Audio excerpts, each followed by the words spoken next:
Eliza Brennan's boot hit the dying man's ribs before her mind caught up. Not a kick, a test. His chest rose, fell, rose again. Around her, the town of Copper Creek stood frozen, 20 good Christian souls watching a father die in the snow while his children screamed. She'd buried 5 babies with these same hands, buried her husband alone. She'd be damned if she buried this man too. Not while his kids were watching. Not today. Before we begin, subscribe and follow this story to the end. Comment your city so I can see how far our story travels. Tau, December 1877. Copper Creek, Montana Territory. The snow fell silent that morning. The kind of cold that turned spit to ice before it hit the ground. Eliza Brennan stepped out of Marsh's general store receipt for timber nails crumpled in her fist. The town square was empty. Good. She'd timed it that way. Get in, get supplies, get out before the Sunday church crowd started their judging. Then she heard the scream. A child's scream. The kind that turns your blood. She dropped the nails. They scattered across the frozen boardwalk. Across Main Street, 2 small figures knelt in the snow. The boy shook a man's shoulder. The girl couldn't be more than 6, screamed for her papa.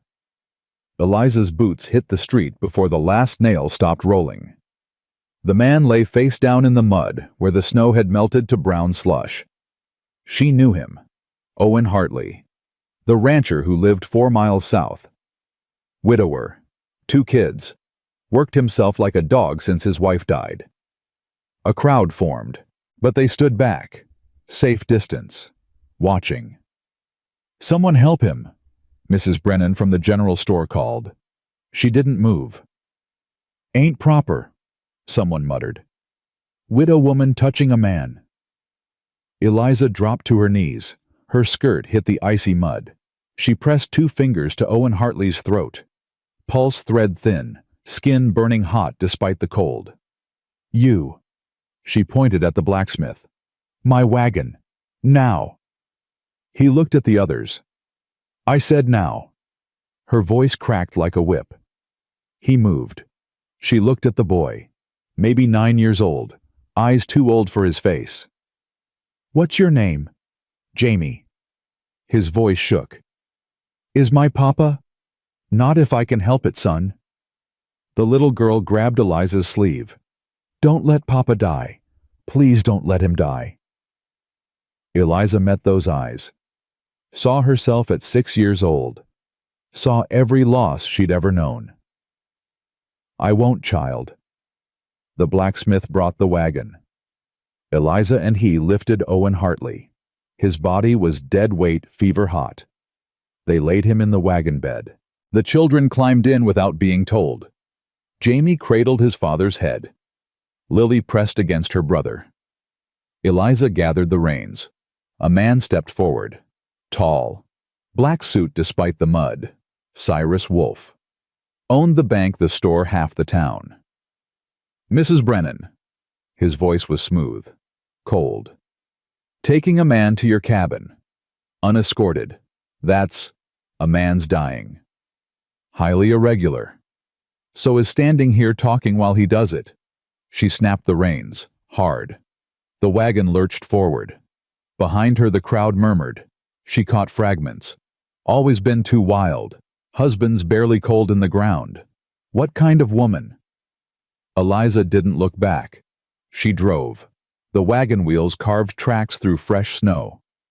Behind her, Jamie Hartley whispered to his sister. Lily sobbed into his coat.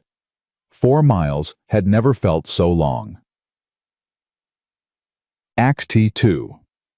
The Trap, 800 to 1800. Words, Owen Hartley woke to walls he didn't know. His head pounded.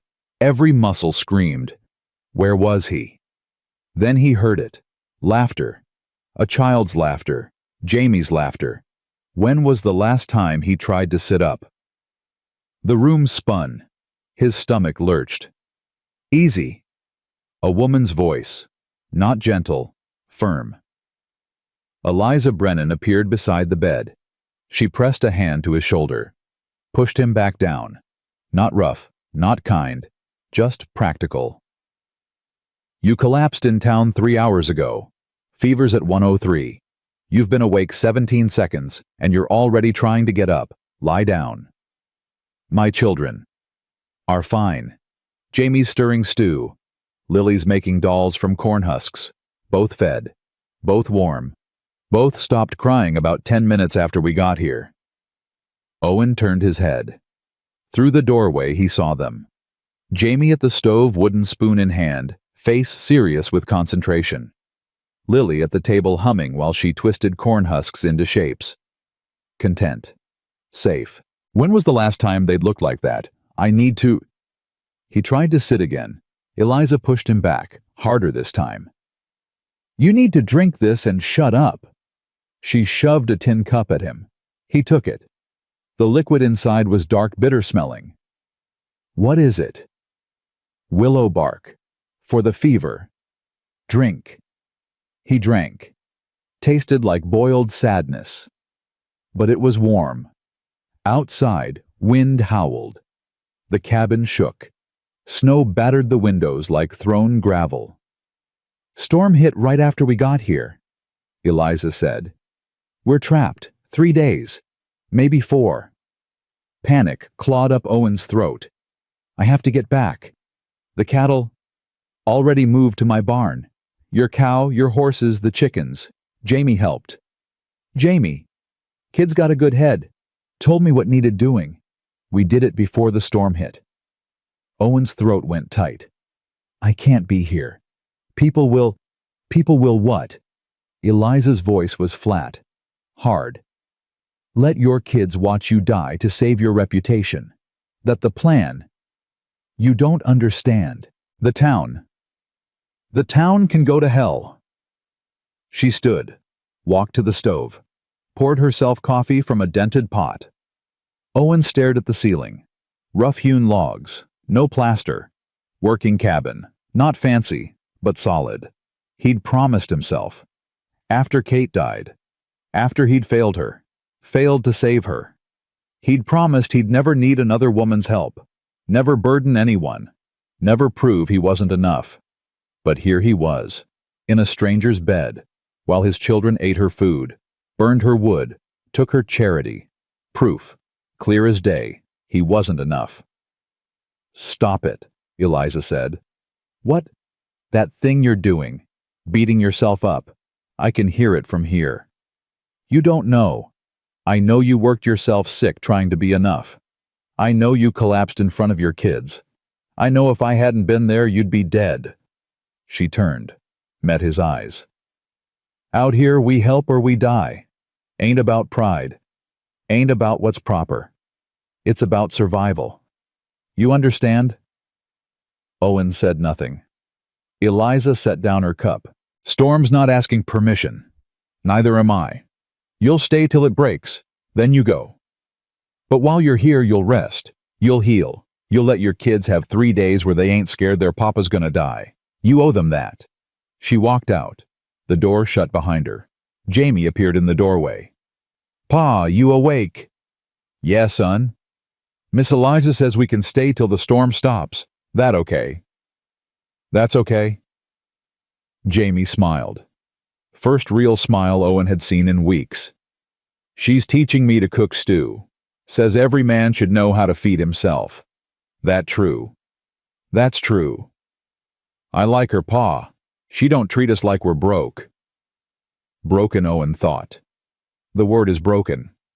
But he didn't correct his son. Night 1. Owen couldn't sleep. The fever broke around midnight, left him weak but clear-headed. He listened to the storm rage, listened to the cabin creak, listened to his children breathe soft and steady on their bedrolls by the fire. Through the crack in the door he watched Eliza. She was outside. He could see her through the window splitting wood in the barn by lantern light. Snow blew sideways. She didn't stop, just kept swinging the axe, steady, tireless. Her hands were scarred. He could see that even from here. Years of hard work carved into her skin. Lily whispered from her bedroll, Pa. Yeah, baby. Is Miss Eliza gonna be our new mama? Owen's chest went tight. No, sweetheart. Why not? Because we're just borrowing her kindness. When the storm stops, we go home. I don't want to go home. Lily's voice was small. She braided my hair, Pa, just like Mama used to. And she didn't cry. Everybody else who tries to help us cries. Owen closed his eyes. Kate's voice echoed, her last words, whispered through blood-soaked sheets. Promise me you'll find them a mother. Someone kind. Someone who'll love them. He'd promised. But every woman Mrs. Brennan introduced him to looked at his kids like wounded animals. Pitied them. Pitied him. Eliza Brennan didn't pity anyone. Go to sleep, Lily. Okay, Pa. I like it here. It's warm. Jamie's voice came soft from his bedroll. Me too. Owen lay awake long after his children slept, watched Eliza through the window, watched her work, wondered what kind of woman chose to live alone in a cabin 4 miles from town. What kind of woman ran toward dying men instead of away?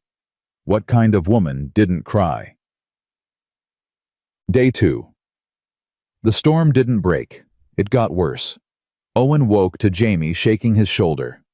Pa, the cow's in labor. He sat up too fast, his head spun. Where's Miss Eliza? Already in the barn. Owen pulled on his boots, grabbed his coat, stumbled outside into wind that tried to knock him down. The barn was warm compared to outside. The pregnant cow lay on her side in the straw, breathing hard. Eliza knelt beside her, hands on the cow's belly. Calf's breech, she said. Didn't look at Owen. Gonna lose them both if we don't turn it. Can you... Done it before. She rolled up her sleeves. Hold her head. Keep her calm. They worked by lantern light. Owen held the cow's head, murmured to her. Eliza's hands disappeared inside, feeling for the calf's position. Sweat ran down her face despite the cold. The cow bellowed. Easy, girl, Owen whispered. Easy now. An hour passed, then another. Eliza's arms shook. Her face was pale, but she didn't stop. Got it, she finally said. Here it comes. The calf emerged in a rush of fluid and membrane. Eliza cleared its nose, rubbed it hard with straw. Nothing. She rubbed harder. Come on, damn you. The calf gasped, coughed, breathed. The cow struggled to her feet, nuzzled her baby. The calf's legs wobbled. It stood. Eliza sat back in the straw. Her hands shook. Owen handed her a rag. She wiped her face, didn't look at him. You saved them, he said. Did my job. Most people don't know how. I'm not most people. She stood, walked to the barn door, stood there staring out at the storm. Her shoulders were tight. Her hands clenched at her sides. Eliza. Don't. Don't what? Don't ask, don't push. Just let it be.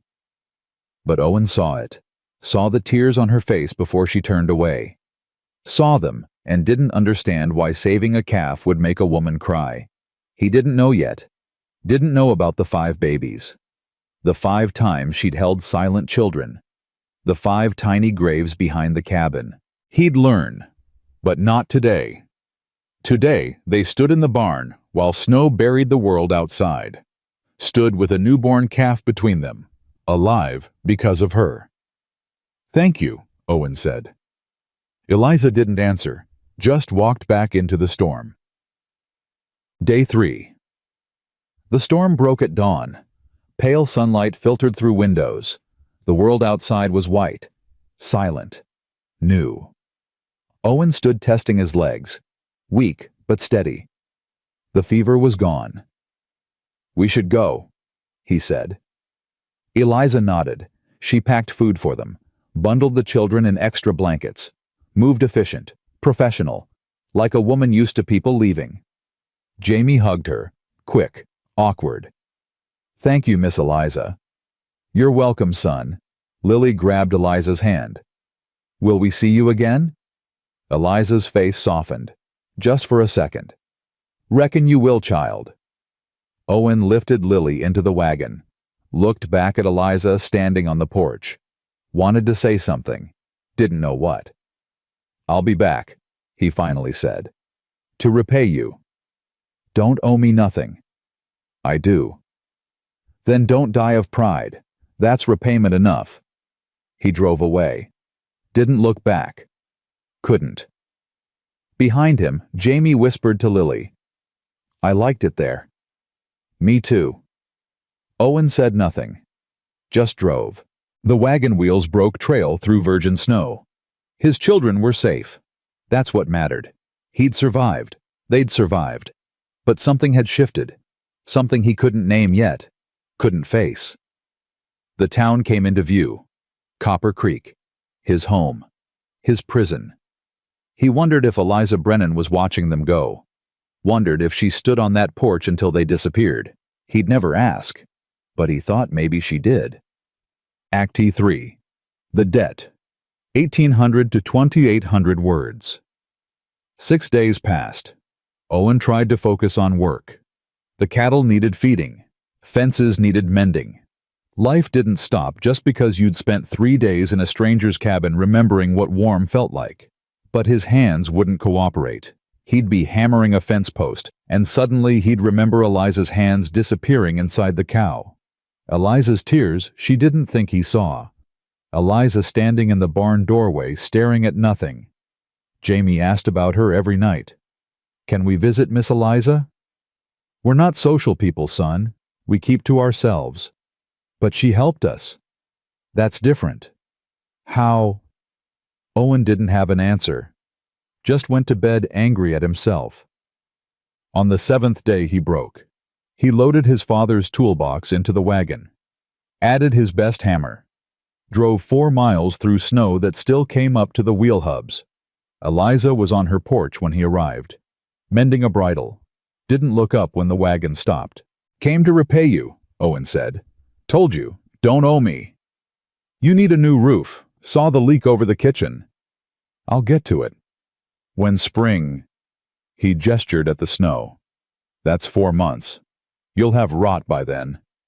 Eliza's hands stilled on the bridle. "You don't owe me charity." "Not charity. It's how things work out here. We help each other." "I don't need help." "Everyone needs help." "I don't." Owen set down the toolbox. "Then consider it payment for saving my life, for feeding my kids, for giving them 3 days where they weren't scared. You won't take money. Fine. Take this." Eliza stood, walked to the edge of the porch, looked at him for a long moment. Her eyes were gray, cold, guarded. "One condition," she said. "Name it. This makes us even. After you don't come back, you go back to your life, I go back to mine. No debt either way." Owen should have agreed, should have said yes and kept his distance. But something in the way she said it, like she was desperate for him to agree, terrified he would made him hesitate. "Even," he finally said. "Then fix the roof." She went inside, shut the door. But Owen saw her watching through the window, saw her hands twist in her apron, saw something like fear on her face. He climbed onto the roof, started pulling up the rotted shingles. Tad. Below, Eliza stood at her kitchen window, watched Owen work. His movements were careful, skilled, like Declan's had been. Declan. Dead 2 winters. Shot by claim jumpers. She'd found him in the snow. Frozen. Alone. The town had whispered. She should have stopped him. Should have kept him safe. Like his death was her fault. Like love was supposed to be a leash. She'd learned then. Let no one close. Need no one. Survive alone. But watching Owen work made her chest hurt in a way she'd forgotten was possible. She crushed it down.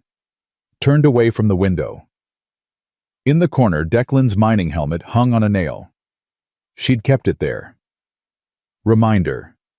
Warning. Don't love again. Don't risk it. Don't survive losing someone else. Outside hammer blows echoed steady as a heartbeat. Oz, Jamie and Lily arrived around noon, came running through the snow like puppies. Miss Eliza Papa said we could visit while he works. Eliza stepped onto the porch. Did he now? Owen climbed down from the roof. Thought they could help you with chores, if you need. Don't need help. Then they can sit and be quiet. I doubt that. Jamie grinned. I can stack firewood real good, and Lily can gather eggs. Chickens are mean today, Eliza warned.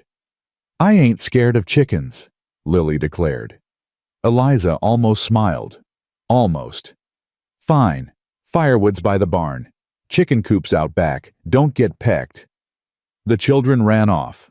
Eliza turned to go inside. Eliza. She stopped, didn't turn around. Thank you, Owen said. For what? For not making them leave. Ain't their fault their father's stubborn. She went inside, but she watched through the window. Watched Jamie stack wood with careful precision. Watched Lily chase chickens laughing when they scattered. Watched them be children. Free. Happy. When was the last time she'd heard children laugh in her yard? Never. That's when. She'd never carried a child long enough to hear it laugh. She turned away from the window, went to her bedroom, pulled a small wooden box from under the bed. Inside 5 tiny knitted caps, 5 pairs of booties, 5 names carved on pieces of wood. Thomas, Michael, Catherine, Sarah, James, 5 babies, 5 funerals. 5 times she'd stood alone in the cemetery because the town said it was God's judgment, said she was cursed, said her womb was punishment for some sin. She closed the box, shoved it back under the bed. Outside, Jamie laughed. Lily squealed. Eliza pressed her forehead against the bedroom wall, closed her eyes. Don't get attached. They're not yours. They'll leave. Everyone leaves. Owen worked till sunset, got half the roof replaced. It was good work, solid, would last years. As he climbed down, Eliza stepped onto the porch. Supper's ready, if you're staying. We should get back. I made extra. Waste to throw it out. She went inside. Owen looked at his kids. They looked back with hopeful eyes. Please, Pa, Jamie asked. Owen sighed. 1 meal, then we go. They followed her inside. The cabin was warm. Stew bubbled on the stove. Fresh bread sat on the table. Nothing fancy. But it smelled like home. They ate. Eliza didn't talk much, but she listened. Jamie told her about school. Lily told her about the cat that hung around their barn. Owen said nothing, just watched. Watched how Eliza cut Lily's meat without being asked. Watched how she refilled Jamie's bowl before he could ask. Watched how she moved around her cabin like a woman used to doing everything herself. After supper, Lily brought out her cornhusk dolls. Miss Eliza, can you teach me to make hair for them? It's getting late, Owen started. I can show her quick, Eliza said. She sat at the table. Lily climbed into the chair beside her. Eliza's hands moved fast, precise, braiding corn silk into doll hair. Like this. See? You make it look easy. Practice, that's all. Lily worked on her doll, tongue between her teeth, concentrating. Owen watched, felt something crack open in his chest, something he'd kept locked tight since Kate died. Jamie leaned against him, whispered, She's good with Lily, Pa. Yeah, son, she is. Mama would have liked her, I think. Owen's throat closed. Yeah, I think she would have. They left when full dark came. Eliza walked them to the wagon. The night was cold, clear. Stars burned overhead like ice chips. Thank you for supper, Owen said. Told you, I made extra. I'll be back in a few days, finish the roof. Eliza's face closed. Thought we were even. Roof's not done. I'll finish it. You'll fall and break your neck. Then I'll die doing my own work.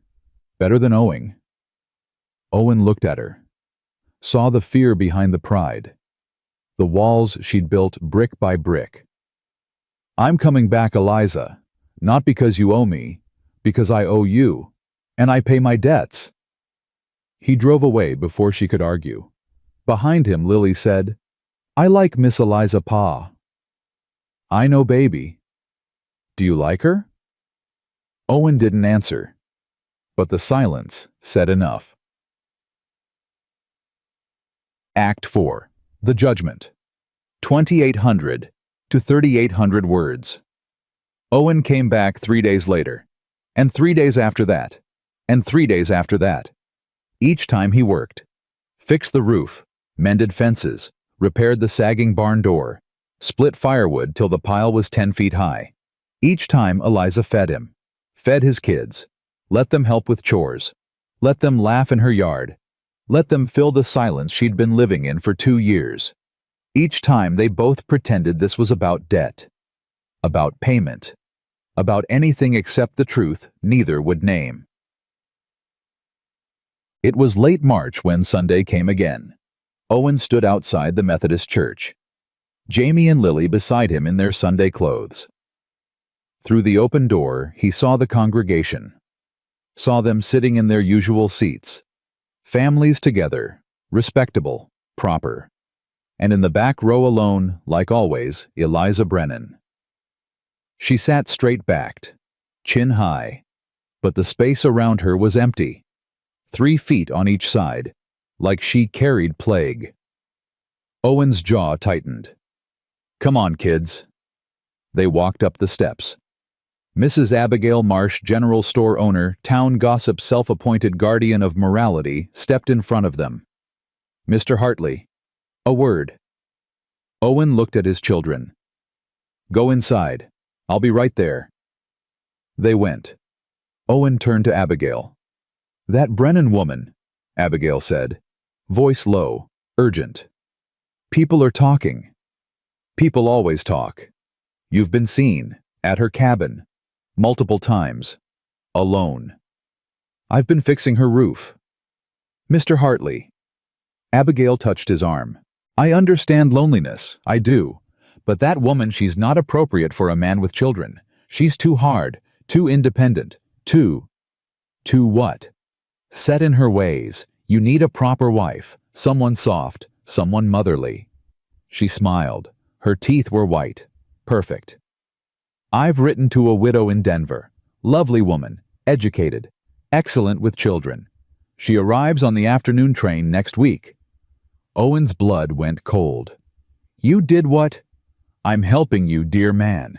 Can't you see you need guidance? Your children need a proper mother. And Mrs. Brennan, well, everyone knows she's cursed. 5 dead babies, husband shot.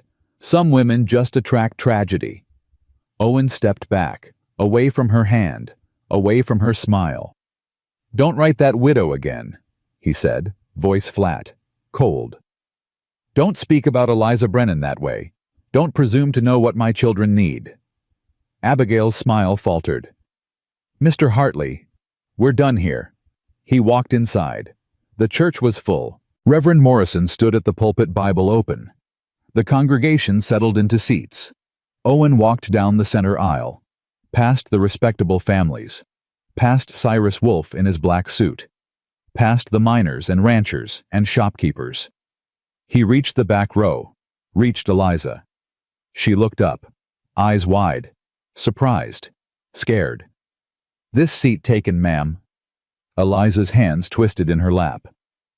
Been empty 2 years, Mr. Hartley. Then I reckon it's mine if you'll have me. He sat. The pew creaked. Around them the church went silent. Complete silence. The kind that drowns. Jamie and Lily scrambled from their seats 3 rows up, squeezed into the pew. Lily grabbed Eliza's hand. Can I sit with you, Miss Eliza? Eliza looked at the little girl, at Owen, at the entire church staring at them. Yeah, child, she whispered. You can sit with me. Reverend Morrison started his sermon. His text was loving thy neighbor, judging not. But his eyes kept drifting to Eliza. To Owen, cold, pointed. We must ask ourselves, the Reverend said, what example we set. In our choices, in our associations, in who we allow into our lives and the lives of our children. Murmurs rippled through the congregation. Some claim charity, the Reverend continued, claim Christian duty. But true charity must be proper, must be decent, must not cause others to stumble. Owen felt Eliza stiffen beside him, felt her preparing to leave, to stand and walk out and never come back. He reached over, took her hand. She froze. Don't, he whispered. Don't give them what they want. They want me gone. Then we stay. She looked at him, gray eyes searching. Why? Because they're wrong, and we're not. Eliza's hand trembled in his, but she didn't pull away, didn't leave, just sat there while the Reverend preached judgment and the congregation whispered. Jamie leaned against her. Lily held her other hand. Owen kept his hand over hers, and for the first time in 2 years, Eliza Brennan wasn't alone in church. The service ended. People filed out fast, avoiding eye contact, rushing past like Eliza might be contagious. But one man stopped. Doc Sam Bridger, old country doctor, wife dead from consumption 3 years back. He'd tried to deliver all 5 of Eliza's babies. He shook Owen's hand, squeezed tight. Took courage, son. Just sitting in church, Doc. You know it's more than that. Doc Sam looked at Eliza. Mrs. Brennan, good to see you. Don't let them drive you out. They've been trying for years, Doc. Ain't worked yet. Doc Sam smiled, sad, knowing. Good. Keep fighting. He left. Outside, spring sun was warm. First real warmth since winter. Eliza breathed deep. Her shoulders loosened. Then a shadow fell across them. Cyrus Wolfe, tall in his black suit, face unreadable. Mrs. Brennan, a word. Owen stepped forward. Whatever you need to say. This is between me and Mrs. Brennan. Cyrus's eyes were cold, flat. Your mortgage, ma'am. It's 3 months overdue. Eliza's face went white. I'll have payment next month. The timber, I'm afraid next month won't do. I've been patient, but the bank requires payment within 30 days, or I foreclose. 30 days. Unless. Cyrus paused, smiled. It didn't reach his eyes. Unless you'd consider my previous offer. Owen looked between them. What offer? Eliza's hands clenched. Nothing. Marriage, Mr. Hartley. I offered Mrs. Brennan marriage, full debt forgiveness, respectability, security. All she has to do is accept. Owen's blood turned to ice. Cyrus turned to Eliza. Think carefully, Mrs. Brennan. 30 days. Then your land is mine. He walked away. Owen turned to Eliza. He proposed 2 weeks ago. Before you... She stopped. It don't matter. The hell it doesn't. He's extorting you. He's within his legal right. Eliza, don't. Her voice cracked. Just don't. Jamie tugged Owen's sleeve. Pa. What's happening? Owen knelt. Nothing you need to worry about, son. But Lily looked at Eliza, at the tears Eliza was fighting. Why is Mr. Wolfe so mean? Eliza touched Lily's hair. Because some men don't know how to be anything else, sweetheart. They drove Eliza home. The ride was silent. When they reached her cabin, she climbed down fast. Thank you for the ride. Eliza, wait. I said thank you. She walked inside, shut the door. Owen heard the bolt slide home. Jamie looked up at him. We're gonna help her, right, Pa? Owen stared at the closed door, at the cabin that would be taken from her in 30 days. at the woman who'd saved his life and asked for nothing in return. "Yeah, son, we're gonna help her." How? Owen didn't know yet, but he'd find a way. He had to. Act 5. The breaking 3,800 5,000 words. That night, Owen couldn't sleep. He lay in bed staring at the ceiling, thinking. 30 days. Eliza had 30 days. He could offer to pay her mortgage, but she'd refuse. Pride wouldn't let her take charity. He could offer collateral, put up his ranch as guarantee, but that would ruin him if she couldn't pay.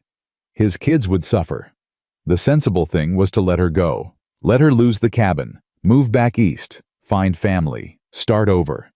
The sensible thing was to marry the Denver widow, get financial stability, help Eliza as a neighbor, keep everything proper. The sensible thing was breaking his heart. Midnight. Someone pounded on his door. Owen grabbed his rifle, opened the door. Eliza stood there, snow in her hair, eyes wild. "It's the mare. Your mare. She's foaling. Breach. I need help." Owen didn't ask questions, grabbed his coat, followed her to her barn. His pregnant mare, the one he'd moved to Eliza's barn during the storm, lay on her side, breathing hard, eyes rolling. The foal wasn't coming right. Owen and Eliza worked by lantern light.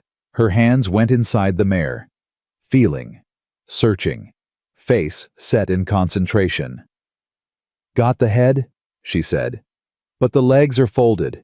Need to straighten them." Sweat ran down her face.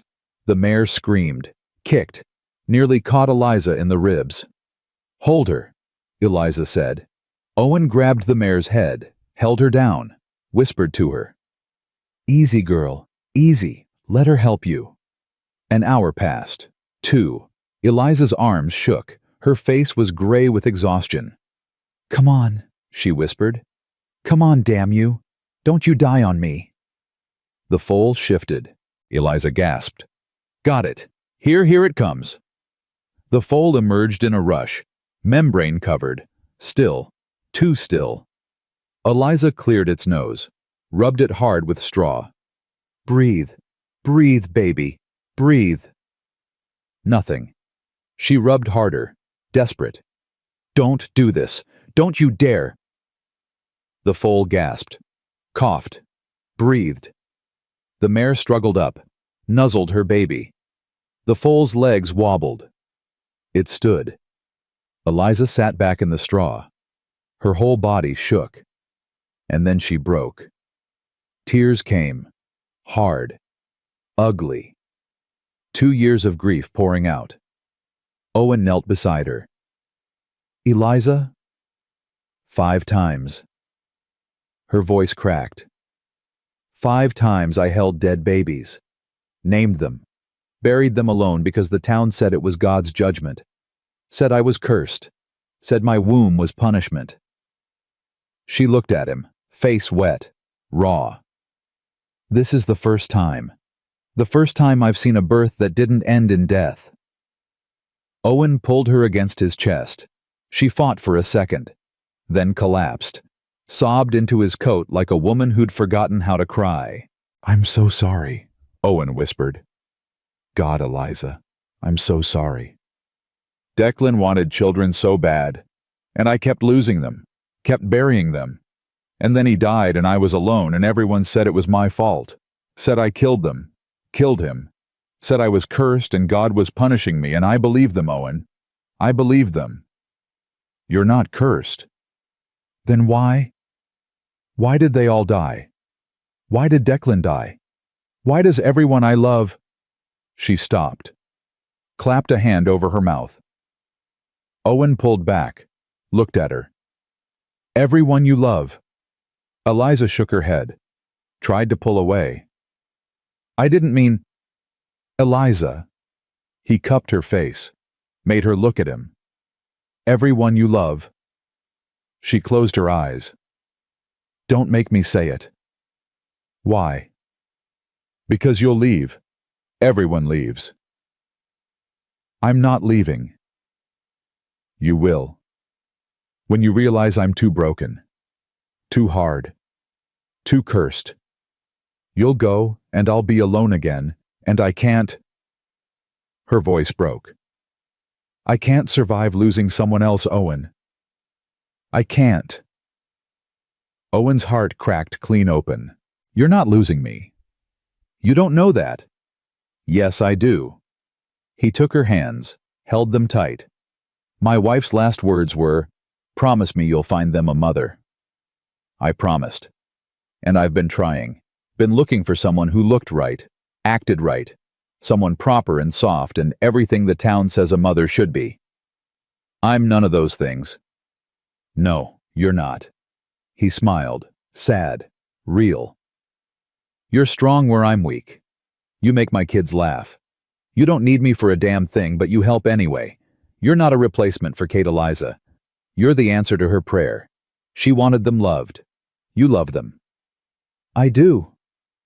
Eliza's tears fell fresh. God help me, I do. And I love... She stopped. Couldn't say it.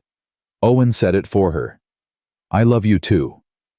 Eliza looked at him, eyes wide, searching. You can't. You barely know me. I know you dove into freezing water to save my daughter. I know you worked 3 days to keep me alive. I know you cry for foals and dead babies, and you split wood in blizzards because you don't trust anyone to help you. I know you're the bravest, stubbornest, most beautiful woman I've ever met. And I love you. The town will crucify us. Let them. Cyrus will take my land. Then we'll fight him together. I'm not ready. Neither am I. He leaned his forehead against hers. But maybe being ready is a lie. Maybe we just choose and live with the consequences. The foal nursed. The mare stood guard. New life in a barn while snow fell outside. Eliza pulled back, looked at Owen for a long moment, seeing him, really seeing him. Then she kissed him, desperate, scared, full of 2 years of loneliness and loss and the terrifying hope that maybe she could love again without losing everything. Owen kissed her back, held her like she was the only solid thing in a world gone to chaos. When they broke apart, Eliza laughed, raw, real. We're idiots. Best kind. They'll destroy us. Then we'll build something new from the wreckage. Outside, dawn broke. Pink light spilled through the barn door. The storm had passed. The world was clean. White. New. Inside, 2 broken people held each other, choosing love over fear, choosing each other over safety. It wouldn't be easy. The town would fight. Cyrus would fight. Hell, they'd fight themselves half the time. But they'd do it together. And maybe that was enough. Owen drove home as the sun rose. Jamie and Lily were still asleep when he got there. He sat on the porch, watched the sunrise, felt different, lighter, terrified, alive. He'd made a choice. Now came the hard part, standing by it. A wagon appeared on the horizon, coming from town, fast. Owen stood, recognizing the driver. Doc Sam Bridger pulled up, climbed down. His face was grave. Owen, we need to talk. What's wrong? Cyrus, he's moving up the foreclosure. Not 30 days. 10. He filed emergency seizure papers yesterday. Claims Eliza's property is abandoned, not being maintained. He's got the judge's signature. Owen's blood ran cold. 10 days. I tried to stop him, but he's got leverage, owns half the town council. Doc Sam paused. There's more. He found out about you being at her cabin, multiple times, alone. He's using it, saying she's running a house of ill repute, that your children are being exposed to. That's a lie. I know. But the town council doesn't care about truth. They care about propriety, and Cyrus knows how to use that. Owen sat down hard on the porch steps. 10 days. Eliza had 10 days. What can I do? Doc Sam looked at him for a long moment. Marry her. What? Marry her, today. Make it legal and proper. Then Cyrus can't use scandal as leverage. Her debt becomes your debt. You can negotiate. Buy time.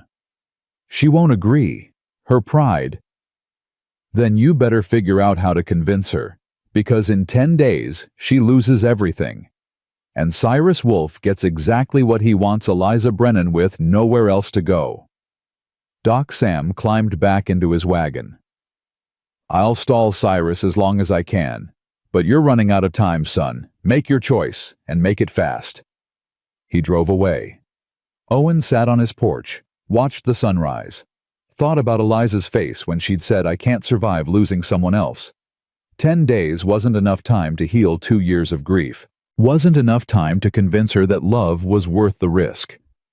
But it was all they had. He stood, walked inside, woke his kids. Get dressed. We're going to Miss Eliza's. Why? Jamie asked. Sleep blurred. Because we're going to ask her a question, and pray she says yes. Eliza was splitting wood when she saw the wagon coming. 3 figures. Owen and his kids. Sun barely up, and here they came, like the devil was chasing them. She set down the axe, wiped her hands on her apron. Her heart kicked against her ribs. Last night in the barn, the kiss, the confession, the terrifying admission that she loved him, felt like a fever dream in daylight. Owen pulled up, climbed down. His face was set, determined, scared. We need to talk. About last night. Cyrus moved up the foreclosure. 10 days, Eliza. Not 30. 10. The world tilted. He can't. He filed emergency seizure. Claims your property's abandoned.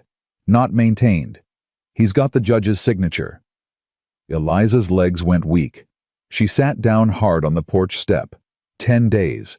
In 10 days, she'd have nothing. Nowhere to go. Owen knelt in front of her, took her hands. Marry me. She looked at him, at his face, at the fear and hope mixed there. What? Marry me. Today. Make it legal. Then Cyrus can't use scandal, can't claim impropriety. Your debt becomes mine. We can fight him together. Owen. I know it's fast. I know you're scared. Hell, I'm terrified. But we're out of time. Jamie stepped forward. Please, Miss Eliza. We don't want you to go. Lily grabbed her hand. Marry Papa. Then you can live with us forever. Eliza looked at the children, at their faces, at the hope there, the love. I can't ask you to ruin yourself for me, she said to Owen. If I can't pay, if the timber money doesn't come through, you'll lose your ranch. Your kids will suffer. Then we'll all suffer together, better than you suffering alone. That's not... Eliza. His voice was firm. I'm not asking you to let me save you. I'm asking you to save me, to save all of us. Because a family that fights together has a chance. A person fighting alone has none. She closed her eyes, felt tears coming. You don't love me. Not really. You think you do, but... Don't tell me what I feel. Owen's voice was gentle, hard. I've buried a wife, raised 2 kids alone, worked myself half to death trying to be enough, and I wasn't. Not until you. You make me better. Make my kids better. And if loving you is a mistake, then I'll make it gladly. The town will crucify us. Let them. Cyrus will fight dirty. So will we. Eliza looked at him. At this gentle, stubborn, broken man offering her everything he had. Offering her a choice, hide and lose or fight and maybe win. She thought about Declan's grave, about standing there alone for 2 years, about the 5 tiny graves behind the cabin, about all the death she'd survived. Maybe it was time to choose life. Okay, she whispered. Owen's eyes widened. Okay, I'll marry you, today, right now, before I lose my nerve. Jamie whooped. Lily threw her arms around Eliza's waist. Owen pulled her up, kissed her hard, desperate, relieved. We'll go to Doc Sam's, Owen said. He can marry us. Make it legal. I need to... Eliza looked down at herself. Work dress, mud on her boots, hair cropped short and uncombed. I look like hell. You look perfect. Owen touched her face. Let's go before Cyrus hears and tries to stop us. They climbed into the wagon, drove toward town. The morning sun was bright, cold. The snow sparkled like crushed diamonds. Eliza's hands shook. Owen reached over, squeezed her hand. You're sure? She asked. Terrified, but sure. That makes no sense. Welcome to marriage. Despite everything, the fear, the deadline, the disaster looming, Eliza laughed. Doc Sam's house sat on the edge of town. Small, neat. Medical office in front, living quarters in back. Owen pounded on the door. Doc Sam opened it still in his nightshirt. Looked at them. At Eliza's face. At the children. Understanding dawned. She said yes. She said yes. Doc Sam grinned. First real smile Eliza had seen on the old doctor's face in years. Well, hell, come in. Let me get dressed. They crowded into his office. Medical books lined the walls. The smell of carbolic and dried herbs filled the air. Doc Sam disappeared into the back. Returned 5 minutes later in his good suit. Carried a worn Bible. You have rings? Owen pulled off his wedding band. The one Kate had given him. Gold worn thin. This was mine. It'll fit Eliza till we can... It's perfect, Eliza said. She took it. Slid it on her finger. Too big, but close enough. Doc Sam opened the Bible. Witnesses. Us, Jamie said. He grabbed Lily's hand. We'll witness. Doc Sam nodded. Looked at Owen and Eliza. This is gonna be fast, bare bones, but it'll be legal. You ready? Owen looked at Eliza. Ready? No. Do it anyway. Doc Sam smiled. Started reading. Dearly beloved, we are gathered here in the sight of God and these witnesses to join this man and this woman in holy matrimony. Eliza barely heard the words. Her heart was too loud. Her hands too cold. She stared at Owen. At his face.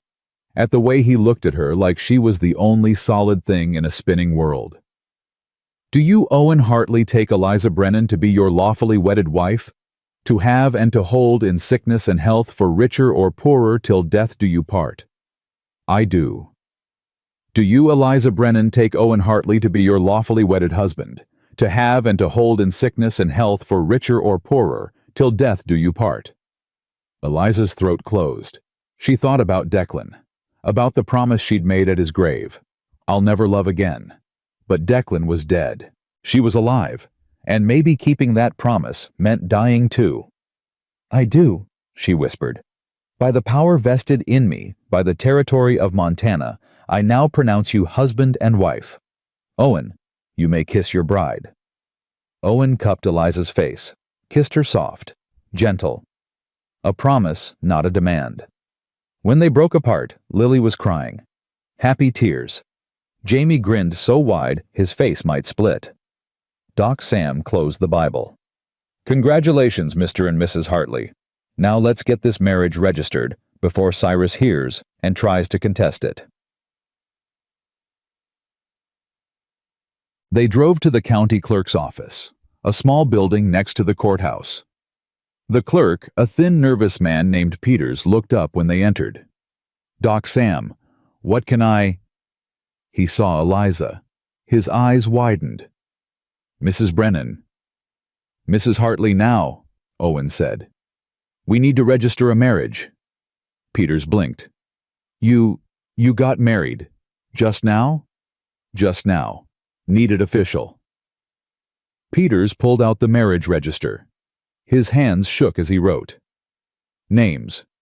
Owen James Hartley. Eliza Catherine Hartley. Date. Today. March 28, 1878. Witnesses. Samuel Bridger and James Hartley. Doc Sam said. Peters wrote, blotted, stamped, pushed the register across. Sign here. Owen signed. Eliza signed. Her new name felt strange under her hand. Foreign. Terrifying. Eliza Hartley. Peters handed them the certificate. That's it. You're married. Legal and binding. Thank you. Owen folded the certificate, tucked it in his coat. They turned to leave. The door opened. Cyrus Wolfe walked in. He stopped, looked at them, at Doc Sam, at the marriage register still open on the desk. His face went white, then red. "What have you done?"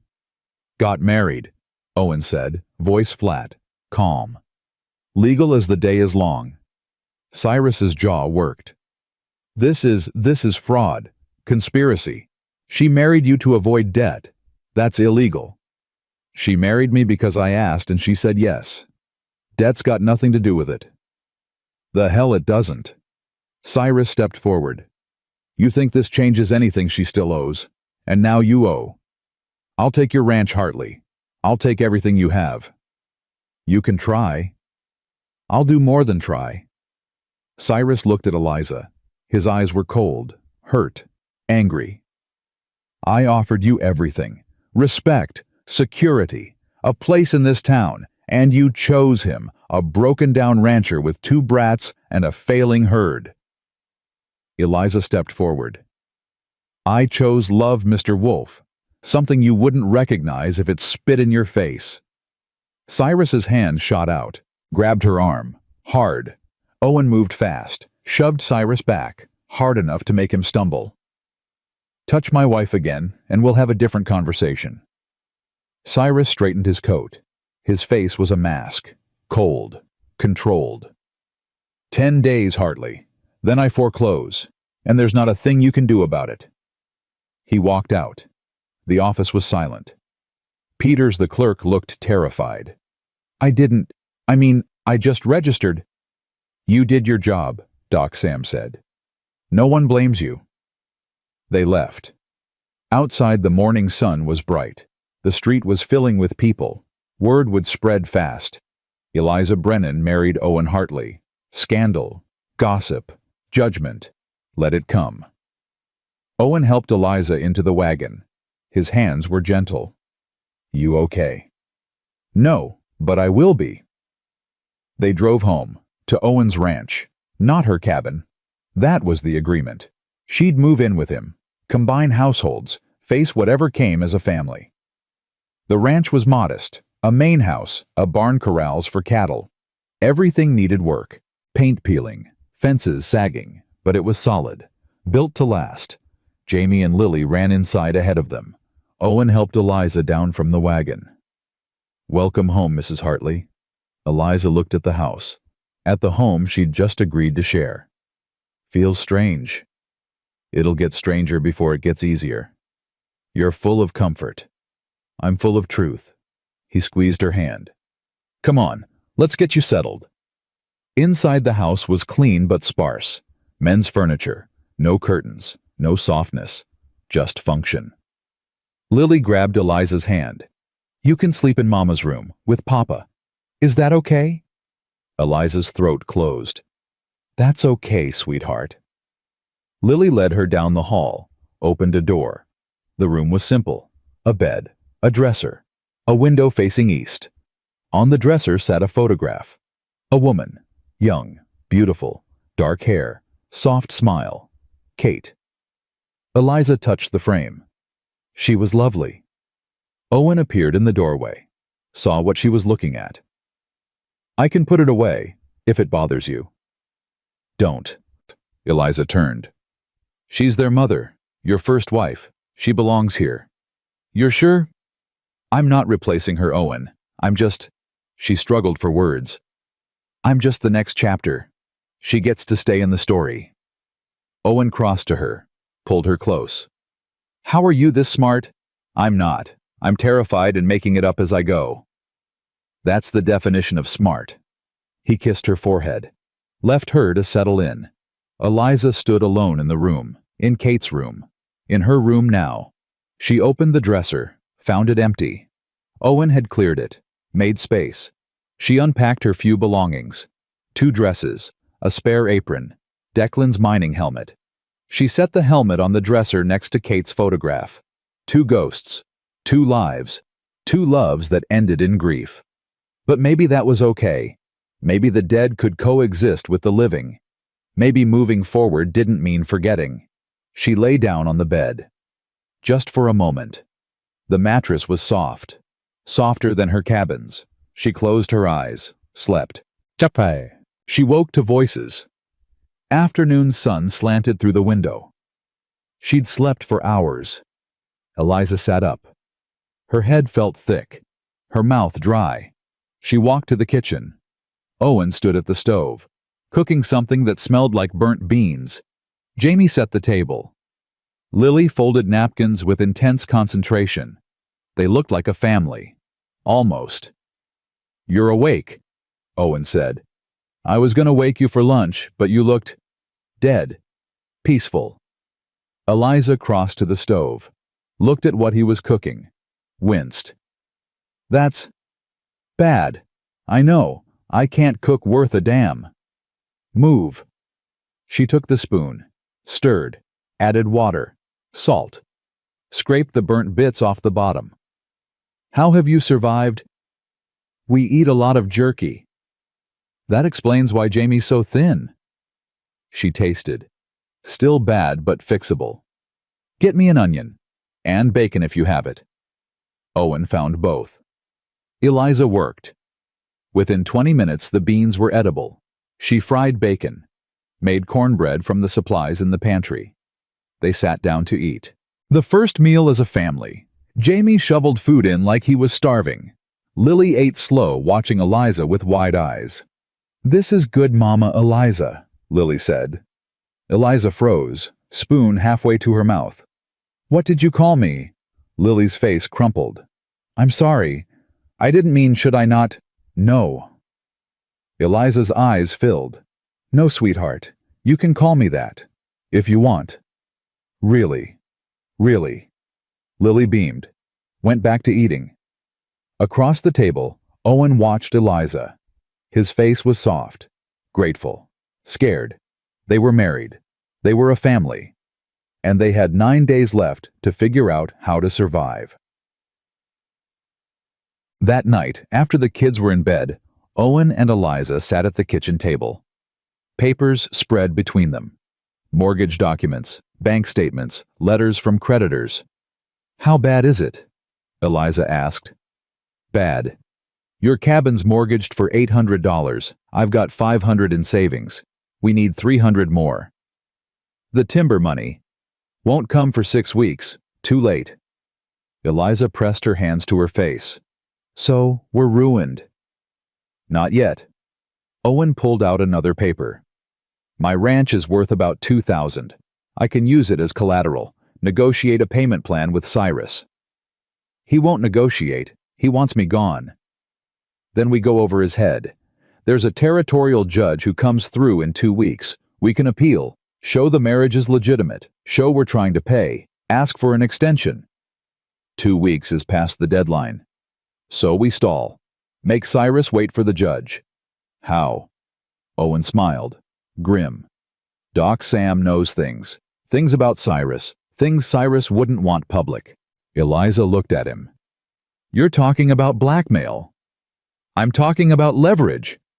"That's the same thing." "Then yes. I'm talking about blackmail." Owen leaned forward. "I will do whatever it takes to keep you safe. To keep this family together. If that makes me a bad man, fine. I'll be a bad man." Eliza reached across the table, took his hand. "You're not a bad man. You're a desperate one. There's a difference." "Is there?" "I hope so. Otherwise we're both damned." They sat in silence. The lamp flickered. Outside wind rattled the windows. "I'm scared," Eliza whispered. "Me too." "What if we lose everything? Then we'll start over somewhere else. Montana's big. We'll find land. Build again." "With what money?" "With our hands. Our backs. Same way we've always survived." He squeezed her hand. "We're tougher than Cyrus Wolf. Tougher than this town. And we're together. That counts for something." Eliza wanted to believe him. wanted to believe love was enough. But she'd loved before. Loved Declan. Loved 5 babies who'd never drawn breath. Love hadn't saved any of them. But maybe this time was different. Maybe fighting together changed the odds. Or maybe they'd lose everything, and she'd survive one more loss, one more grave to dig. She pushed the thought away. Stood. I'm going to bed. I'll be there soon. Just need to finish these numbers. Eliza walked to the bedroom, stood in the doorway, looked at the bed, at Kate's photograph, at Declan's helmet beside it. 2 ghosts watching her climb into bed with a man she'd married out of desperation and chosen out of hope. She undressed, put on her nightgown, slid under the covers. The sheets were cold. She waited. Owen came in 20 minutes later, undressed in the dark, slid in beside her, kept a respectful distance. Owen, yeah. You can touch me. We're married. I know. Just didn't want to presume. Eliza rolled over, faced him. In the dark, she could barely see his face, just the outline, the shape of him. I'm scared of this, she said. Of us. Of needing someone again. Of losing you like I lost Declan. I'm scared too. Of what? Of not being enough, again. Of failing you like I failed Kate. They lay there, 2 scared, broken people trying to figure out how to be whole. Eliza moved closer, put her head on his chest, felt his heartbeat, steady, strong. Owen's arm came around her, held her. They slept like that, holding each other against the dark, against the fear, against whatever was coming. It wasn't perfect. It wasn't even comfortable. But it was real. And real was all they had. Morning came too soon. Someone was pounding on the door. Owen stumbled out of bed, grabbed his pants. Eliza followed, pulling on her robe. Owen opened the door. Abigail Marsh stood there. Behind her, half the town. Maybe 20 people, all staring, all judging. Mr. Hartley? Abigail's voice was cold, formal. We've come on behalf of the church to discuss your recent marriage. What about it?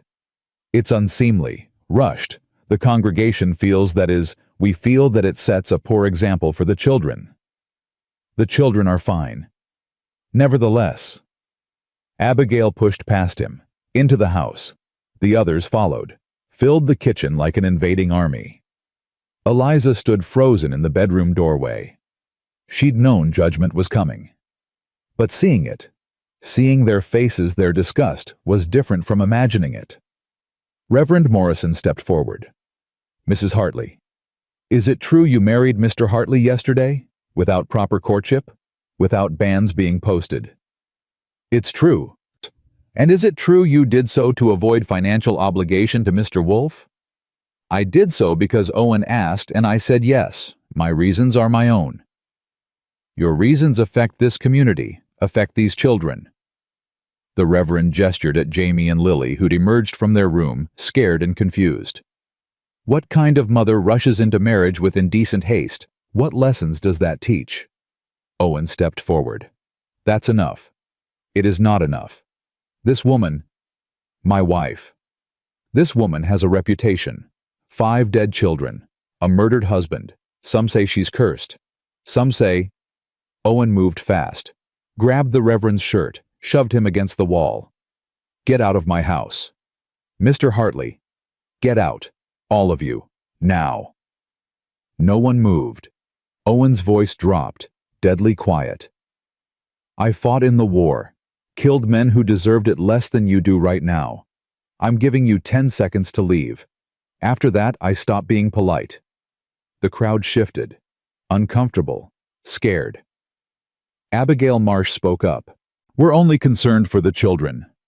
The children are fine, better than fine. They have a mother who loves them, a home, a family. That's more than they had 2 days ago. But the scandal is your problem, not mine. Owen released the Reverend, stepped back. You came into my home, insulted my wife, threatened my family. I want you gone. If you have concerns, Take them to the territorial judge when he comes. Until then, stay away from us." The crowd filed out, slow, reluctant, still judging. Abigail was last. She paused at the door. "You're making a mistake, Mr. Hartley. That woman will destroy you. Then I'll be destroyed. But I'll be destroyed with her. Now get out." She left. Owen shut the door, leaned against it. His hands shook. Eliza crossed to him, wrapped her arms around him. He buried his face in her hair. "I'm sorry," he whispered. "I'm so sorry they said those things. It's not your fault. I should have protected you better. You did protect me. You threw them out." Jamie and Lily appeared, both crying. Owen knelt, pulled them close. "It's okay. We're okay. They said mean things about Mama Eliza." Lily sobbed. "I know, baby. People say mean things when they're scared." "Scared of what?" "Of things they don't understand, of people who don't fit their rules. But we don't have to play by their rules. We make our own." Jamie wiped his eyes. "Are we going to be okay, Pa?" Owen looked at Eliza. She looked back. Neither of them knew the answer. But they couldn't say that to the kids. "We're going to fight," Owen said. "And fighting's all we can do. But we'll do it together, all four of us. Okay." "Okay, Pa." They spent the rest of the morning trying to pretend everything was normal. Eliza made breakfast. Owen worked on fences. The kids did chores. But the fear hung in the air like smoke. Choking. Inescapable. That afternoon, a wagon arrived. Eliza looked out the window, saw a woman she didn't know. Young, pretty, well-dressed. Beside the wagon stood Cyrus Wolfe, smiling. Owen came out of the barn, saw them. His face went pale. Eliza walked outside, stood beside him. The woman climbed down from the wagon, extended her hand. "Mr. Hartley, I'm Margaret Ashford, from Denver. Mrs. Marsh wrote to me about—" She stopped. Saw Eliza. Saw the way Owen stood close to her. Understanding dawned. "Oh, I see. She didn't mention you were—" "Married," Owen said. "Yesterday." Margaret's face fell. "I see. Then I've traveled all this way for nothing. I'm sorry. I didn't know Abigail had—" "It's not your fault." Margaret climbed back into the wagon. "I hope you'll be happy, Mr. Hartley. Both of you." She drove away. Cyrus stayed. Watching. His smile was cold. "Well played, Hartley. Marry her to avoid scandal. Clever, but it doesn't change the debt. 9 days. Then I take everything." He walked away. Owen turned to Eliza. "He brought her here to humiliate us. To show the town—" "I know what he was doing." Eliza's voice was flat, tired. "And it worked. Everyone saw. Everyone knows you were supposed to marry her. That you married me out of desperation." "That's not, isn't it?" She looked at him. "Be honest, Owen. If I didn't have the mortgage problem, would you have married me yesterday? Would you have rushed it?" Owen opened his mouth, closed it. "I don't know. Maybe not yesterday, but eventually. Yes." "Eventually's not the same as yesterday." "No, it's not. But yesterday's what we got. And I don't regret it. You will, when you lose your ranch. When your kids hate you for choosing me over their security. They don't hate you. They love you. Today. What about tomorrow, next week, when we're homeless and desperate and it's all my fault?" Owen grabbed her shoulders, made her look at him. "Stop. Stop doing this. Stop borrowing tomorrow's disasters. We have enough in today." Eliza pulled away. "I need to be alone." Bo. She walked toward the barn. Owen didn't follow, just stood there watching her go, knowing she was right, knowing they'd rushed this, knowing the consequences were coming whether they were ready or not. Inside the barn, Eliza sat in the straw, put her head in her hands, cried. She'd survived so much, buried so much, and now she'd dragged Owen and his kids into her disaster. They'd lose everything because of her. And she'd survive that too. She always survived. Sometimes survival felt like the cruelest punishment of all. Outside, the sun moved across the sky. 9 days left. Then the reckoning came, and Eliza had no idea how they'd survive it. Eliza didn't come out of the barn until dark. When she did, Owen was sitting on the porch steps waiting. He didn't say anything, just stood, held out his hand. She took it. They walked inside together. The kids were already asleep. The house was quiet except for the clock ticking on the mantel, each tick a second closer to losing everything. "I talked to Doc Sam," Owen said. "He's willing to testify about Cyrus." "Testify to what?" "His wife, Martha. She didn't die of natural causes." Eliza turned to look at him. "What are you saying?" "Laudanum overdose. Doc Sam treated her for months before she died. Cyrus was difficult, controlling. Martha told Doc Sam things she was afraid to tell anyone else. You think Cyrus killed her?" "I think he made her life so miserable she wanted to die. Whether he gave her the laudanum or she took it herself, either way, he's responsible." Eliza sat down at the table. Her hands were shaking. "If we use that, if we threaten him with it, he'll destroy us completely. You know that." "He's already destroying us." "Then he'll do it faster, meaner. Owen, men like Cyrus don't back down when cornered. They attack." "So what do we do, roll over? Let him take everything?" "I don't know." Her voice broke. "I don't know how to fight someone who owns the town, owns the judge, owns everything." Owen knelt beside her chair. "We fight dirty. We fight mean. We use every weapon we have. Even if it makes us just like him. We're nothing like him. He fights for power. We fight for survival. That's different." Eliza looked at her husband. This man she'd known for less than a month. Married in desperation, chosen in hope. "I'm scared we're gonna lose." "Me too. But I'd rather lose fighting than lose without trying." She nodded. "Okay. Talk to Doc Sam, see what he knows. But Owen, if this goes wrong, if Cyrus comes after us harder, then we'll face it together." The next morning, Owen rode to town. Eliza stayed home with the kids, tried to keep things normal, made breakfast, helped Lily with letters, watched Jamie practice his numbers. But the fear was there, in every heartbeat, every breath. Around noon, a wagon pulled up. Eliza looked out the window, expected Cyrus, expected the church mob. Instead, she saw Doc Sam, and behind him, 3 other wagons, families she recognized: the Coopers, the McGregors, the Johnsons, all ranchers, all people who'd kept to themselves, stayed out of town politics. Eliza stepped onto the porch. "Doc Sam." The old doctor climbed down. "Got something to show you. Can we use your barn?" Of course. The families gathered in the barn, 12 adults, handful of kids. They stood in a semicircle facing Eliza. Samuel Cooper spoke first. Big man, weathered face, voice like gravel. "We heard what happened, with Cyrus, with the foreclosure. News travels fast. Small town. We also heard about the church coming here, Abigail and her mob. Heard what they said to you."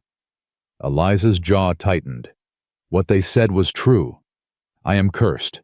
5 dead babies, dead husband. Everything I touch." "Stop." This from Mary McGregor. Small woman, iron spine. "I lost 3 babies before my boy was born. Stillborn, all of them. Does that make me cursed?" Eliza said nothing. "It doesn't," Mary continued. "It makes me a woman living on the frontier where half of all babies die before they're a year old, where infection kills strong men, where winters kill cattle and drought kills crops, and sometimes we all die, and there ain't no curse about it. It's just life." Thomas Johnson stepped forward. "My wife died in childbirth. Sarah. Best woman I ever knew. Town whispered I'd worked her too hard. Didn't get the doctor fast enough. Blamed me." He paused. "They were wrong, just like they're wrong about you." Doc Sam spoke up. "Cyrus Wolf holds mortgages on half the ranches out here. Forecloses when he feels like it. Buys land cheap. Resells high. He's been doing it for years. We've been too scared to fight back. But if you fight him, if you and Owen stand up, we'll stand with you." Eliza's throat closed. "You don't know what you're offering. Cyrus will come after all of you." "Let him," Samuel Cooper said. "We're tired of living scared." Mary McGregor pulled out a cloth bag, dropped it on a hay bale. It clinked. $300, from all of us. It's what you need for the mortgage, ain't it? Eliza stared at the bag. "I can't take that.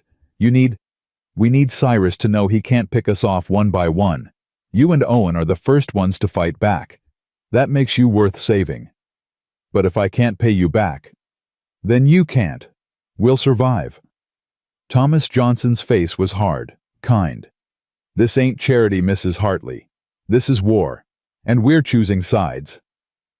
Eliza looked at the faces around her, at the people she'd thought hated her, judged her. Turns out they'd just been waiting for someone to throw the first punch. "Thank you," she whispered. "I don't know how to. Don't need thanks. Just need you to keep fighting." They left one by one, wagons rolling back toward their own ranches, their own problems, but lighter somehow. United.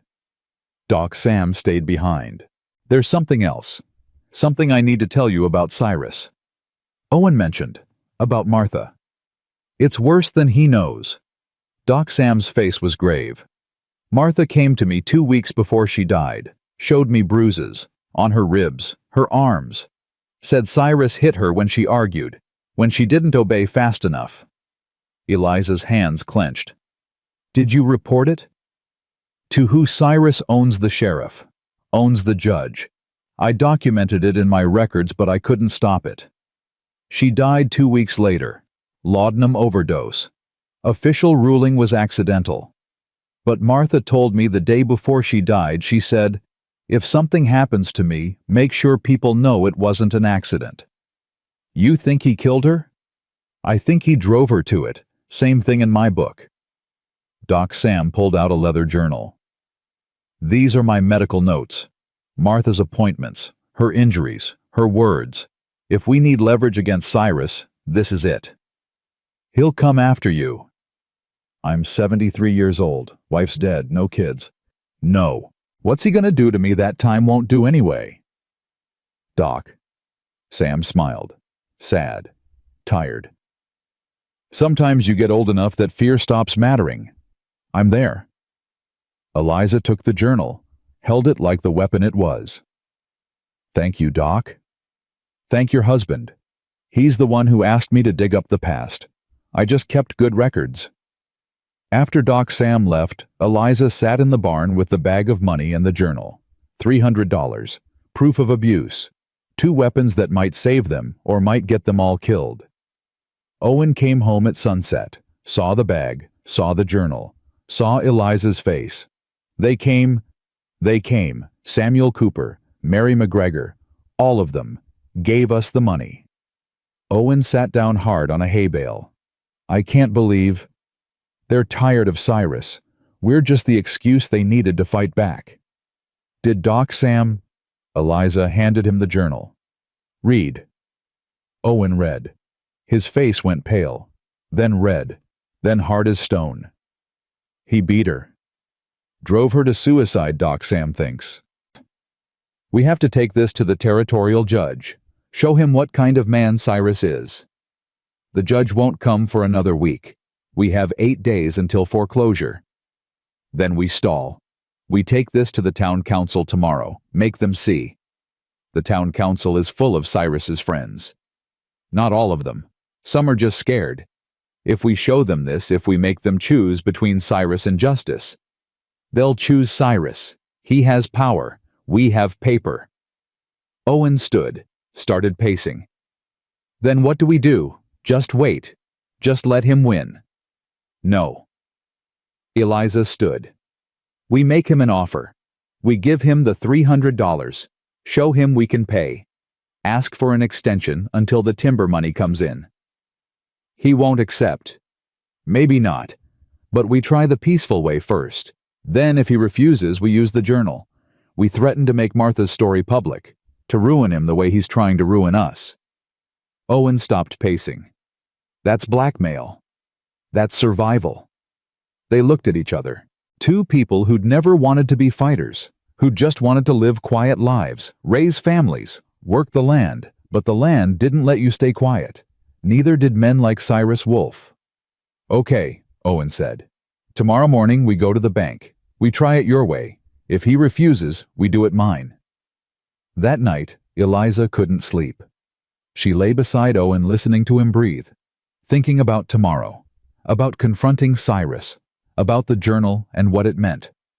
Martha Wolfe had been her age, had suffered alone, had died alone, because no one fought for her. Eliza wouldn't let that happen again. Not to herself, not to anyone. Around midnight, Lily screamed. Eliza and Owen bolted out of bed, ran to the kids' room. Lily was sitting up crying. Jamie tried to comfort her, but she just kept crying. "Sweetheart, what's wrong?" Eliza knelt beside the bed. "I had a bad dream. They took you away. The people from church. They said you were bad and they took you, and Papa couldn't stop them, and I was alone again." Eliza pulled the little girl into her arms. "I'm here. I'm not going anywhere. Promise?" "I promise. Mama Kate promised too. Then she died." Owen knelt beside them. "Mama Eliza's not sick, Lily. She's strong. She's going to be here for a long time." "What if Mr. Wolfe takes our house? Where will we go?" "Then we'll find another house. We'll build one if we have to. But we'll be together. That's what matters." Lily cried harder. "I don't want to lose another mama. I can't." Eliza's heart broke clean open. She held the child tighter. "You won't lose me. I promise you won't lose me." Jamie spoke up from his bed, voice quiet, scared. "Pa, are we gonna be okay?" Owen looked at his son, at his daughter, at his wife holding both of them. "I don't know, son, but we're gonna fight like hell to make sure we are." "Can I help? I'm not little. I can help." "I know you can. But this is grown-up fighting, the kind with lawyers and banks and mean words. You help by taking care of your sister, by being brave when she's scared. Can you do that?" "Yes, sir." They got Lily settled. Eliza sang her a lullaby, some Irish song her own mother had sung. Lily's breathing slowed, deepened. Sleep. Owen and Eliza went back to their room. Lay down. Didn't talk. Just held hands in the dark. "We can't lose," Eliza whispered. "Those kids can't survive another loss." "I know. So we do whatever it takes. We lie. We cheat. We blackmail. Whatever keeps them safe." Agreed. They fell asleep like that. Two people who'd become parents and partners and fighters all in the span of a week. The weight of it crushing. The hope of it terrifying. Morning came cold and clear. Owen hitched up the wagon. Eliza dressed in her best dress, the one she'd worn to marry Declan. Dark blue. Respectable. "You look beautiful," Owen said. "I look desperate." "Same thing right now." They drove to town, left the kids with Mary McGregor, who'd come over at dawn to watch them. The woman had squeezed Eliza's hand. "You fight. We're praying." The bank sat on Main Street, stone building, intimidating, built to last. Cyrus's office was on the second floor. They climbed the stairs. Each step felt like walking to an execution. Owen knocked. "Come in." They entered. Cyrus sat behind a massive desk, papers spread before him. He looked up, smiled, cold as December. "Mr. and Mrs. Hartley, what a surprise." "We came to make a payment," Owen said. He set the bag of money on the desk. $300, all we owe on Eliza's mortgage. Cyrus didn't touch the bag, just looked at it. "And where did this money come from?" That's not your concern. It is if it's borrowed. If you're taking on debt to pay debt, that's not a solution. That's desperation. It's not borrowed. It's a gift from friends. Cyrus laughed. Friends. You have no friends in this town, Hartley. Everyone knows you married this woman out of obligation. Everyone knows she trapped you. Eliza spoke up. I didn't trap anyone. We chose each other. Did you choose desperation? Did he choose scandal? Cyrus leaned back in his chair.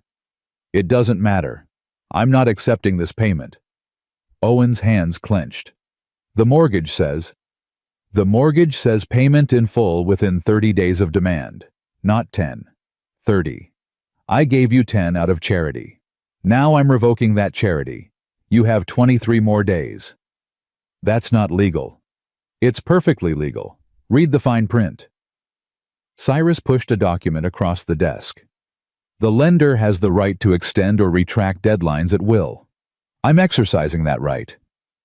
Owen looked at the document, saw the clause, felt his stomach drop.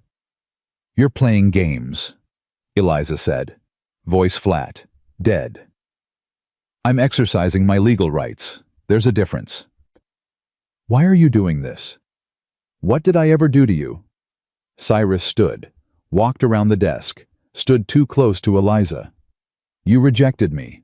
You humiliated me. You chose a broken-down rancher over a man of means and standing. That's what you did. So this is revenge. This is justice. You need to learn your place, Mrs. Hartley. Women like you, independent, proud, ungrateful, you need to be taught humility, and I'm a patient teacher. Owen stepped between them. Get away from my wife. Or what? You'll hit me. Please do. Give me a reason to have you arrested. Give me a reason to take your children away for having a violent father. Owen's fist shook. Every muscle wanted to swing, to break Cyrus's perfect teeth, to make him hurt. But Eliza touched his arm. Don't. That's what he wants. She pulled out Doc Sam's journal, set it on the desk. Martha kept records too, medical records, bruises, broken ribs, her own words describing what you did to her, how you beat her, how you drove her to suicide. Cyrus's face went white. That's lies. Martha was sick, fragile. She was abused. And if you don't extend our deadline, if you don't accept this payment, these records go to the territorial judge, to the newspaper, to every person in this town. Everyone will know what kind of man you are. You're bluffing. Try me. Eliza's voice was ice. You took everything from Martha. You'll take nothing else from me. Cyrus picked up the journal, flipped through it. His hands shook. This Doc Sam gave you this. He did, because he's tired of watching you destroy people. Cyrus set down the journal, sat down hard in his chair. For the first time he looked old, scared. What do you want? Accept the payment. Extend the deadline to 60 days for the rest. When the timber money comes, we'll pay in full. Then we're done. No more threats. No more games. And if I do this, you destroy those records. We keep them. Insurance. But we don't share them, unless you come after us again. Cyrus was silent for a long moment. Then he pulled out a receipt book, wrote quickly, signed, pushed it across the desk. Payment accepted. 60-day extension granted. If you're late, I foreclose immediately. No appeals, no extensions. Understood. Understood. They left, walked down the stairs, out onto the street, didn't speak until they were in the wagon driving away. Then Owen pulled over, put his head in his hands, started shaking. Eliza put her arm around him. It's okay. We won. We blackmailed a man, used his dead wife against him. How is that winning? Because we're still standing. Because we have 60 more days. Because sometimes winning means doing terrible things to survive. I don't want to be that person. Neither do I. But I want to keep my family more than I want to stay clean. Don't you? Owen looked at her. At this woman who'd become his wife. his partner, his conscience, and his courage all at once. "Yeah, I do." They drove home. Mary McGregor was waiting with the kids. She took one look at their faces and smiled. "You did it. We did it. Thank God. The others will be so relieved." After Mary left, the kids ran to them. Jamie hugged Owen. Lily grabbed Eliza's hand. "Are we safe now?" Lily asked. "For now, sweetheart. For now." That night they had dinner as a family. Real dinner. Pot roast Eliza had been cooking all day. Bread, butter, greens from the root cellar. They ate slow, talked, laughed a little, tried to pretend everything was normal. After dinner, Owen took the kids outside to check on the cattle. Eliza washed dishes, stared out the window at her family. She'd bought them 60 days. 60 days to get the timber money. 60 days to figure out how to survive long term. 60 days to become the family they were pretending to be. It wasn't much, but it was something. Doc Sam arrived just after dark. He looked tired, old. He sat at the kitchen table while Eliza poured him coffee. "Cyrus came to see me," Doc Sam said, "after you left." Eliza's stomach dropped. "What did he say?" "Threatened to ruin me. Take my medical license. Run me out of town." Doc Sam smiled. "I told him to try. I'm too old to care and too mean to scare. He left." "I'm sorry. I never meant to." "Don't apologize for fighting back. Martha would have wanted this. Would have wanted her story to save someone else." "Did you love her, Martha?" "Doc." Sam was quiet for a moment. "My wife died 3 years before Martha did. Martha came to me broken and scared, and I patched her up best I could. Did I love her? No. But I cared. And I failed her. Let her go back to that house knowing what waited. That's a guilt I'll carry to my grave. You couldn't have stopped her. She was an adult. She made her choices. Choices made under duress ain't really choices. They're just different kinds of traps." He looked at Eliza. "Don't let Owen become like Cyrus. Don't let desperation turn him cruel. Owen's not. Owen's scared. Scared men do desperate things. You've seen it. Hell, you married him out of desperation. Just make sure desperation doesn't become his default. Make sure you both remember why you're fighting. Not just survival. Love, family, hope." Doc Sam left.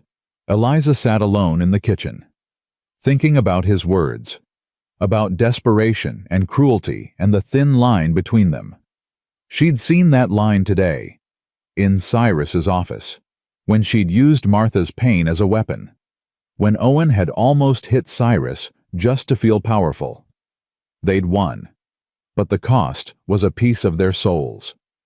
She wondered how many more pieces they could afford to lose before there was nothing left worth saving. Owen came in, saw her face. "What's wrong?" "Doc Sam came by.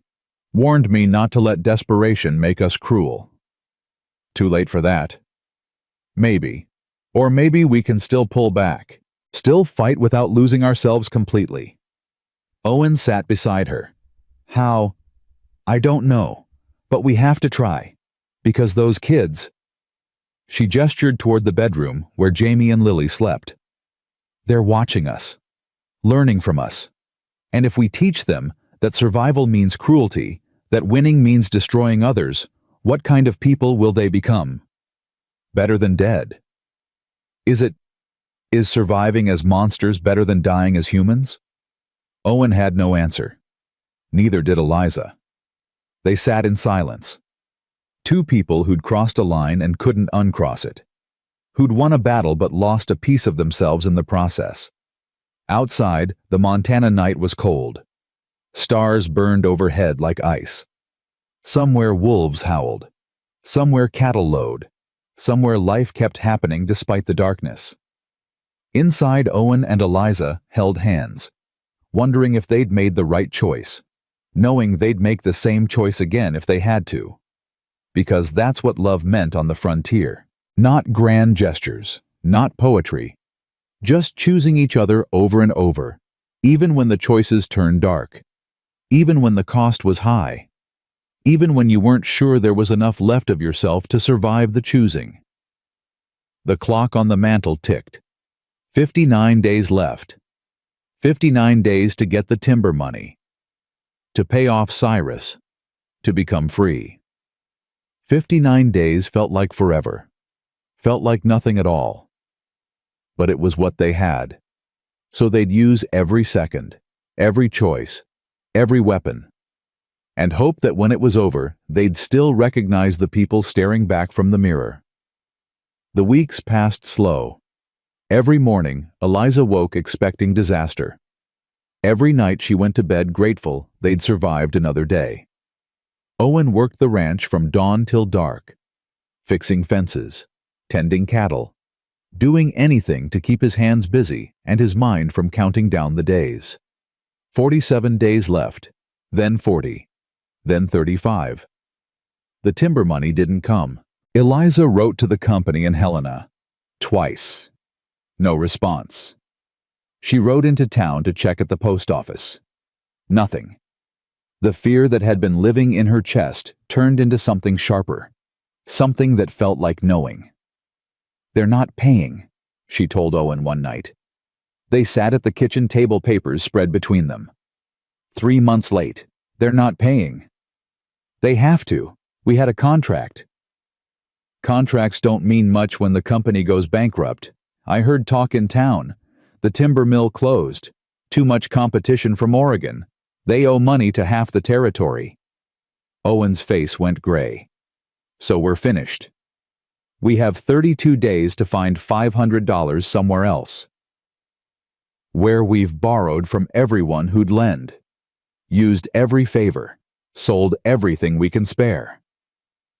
Eliza looked at the mortgage papers, at the numbers that wouldn't change no matter how hard she stared at them. "There's one thing left." "What?" "My cabin, the land. We could sell it. Fast sale, take whatever we can get. That's your home, your land, Declan's land." "Declan's dead. The land doesn't care who owns it.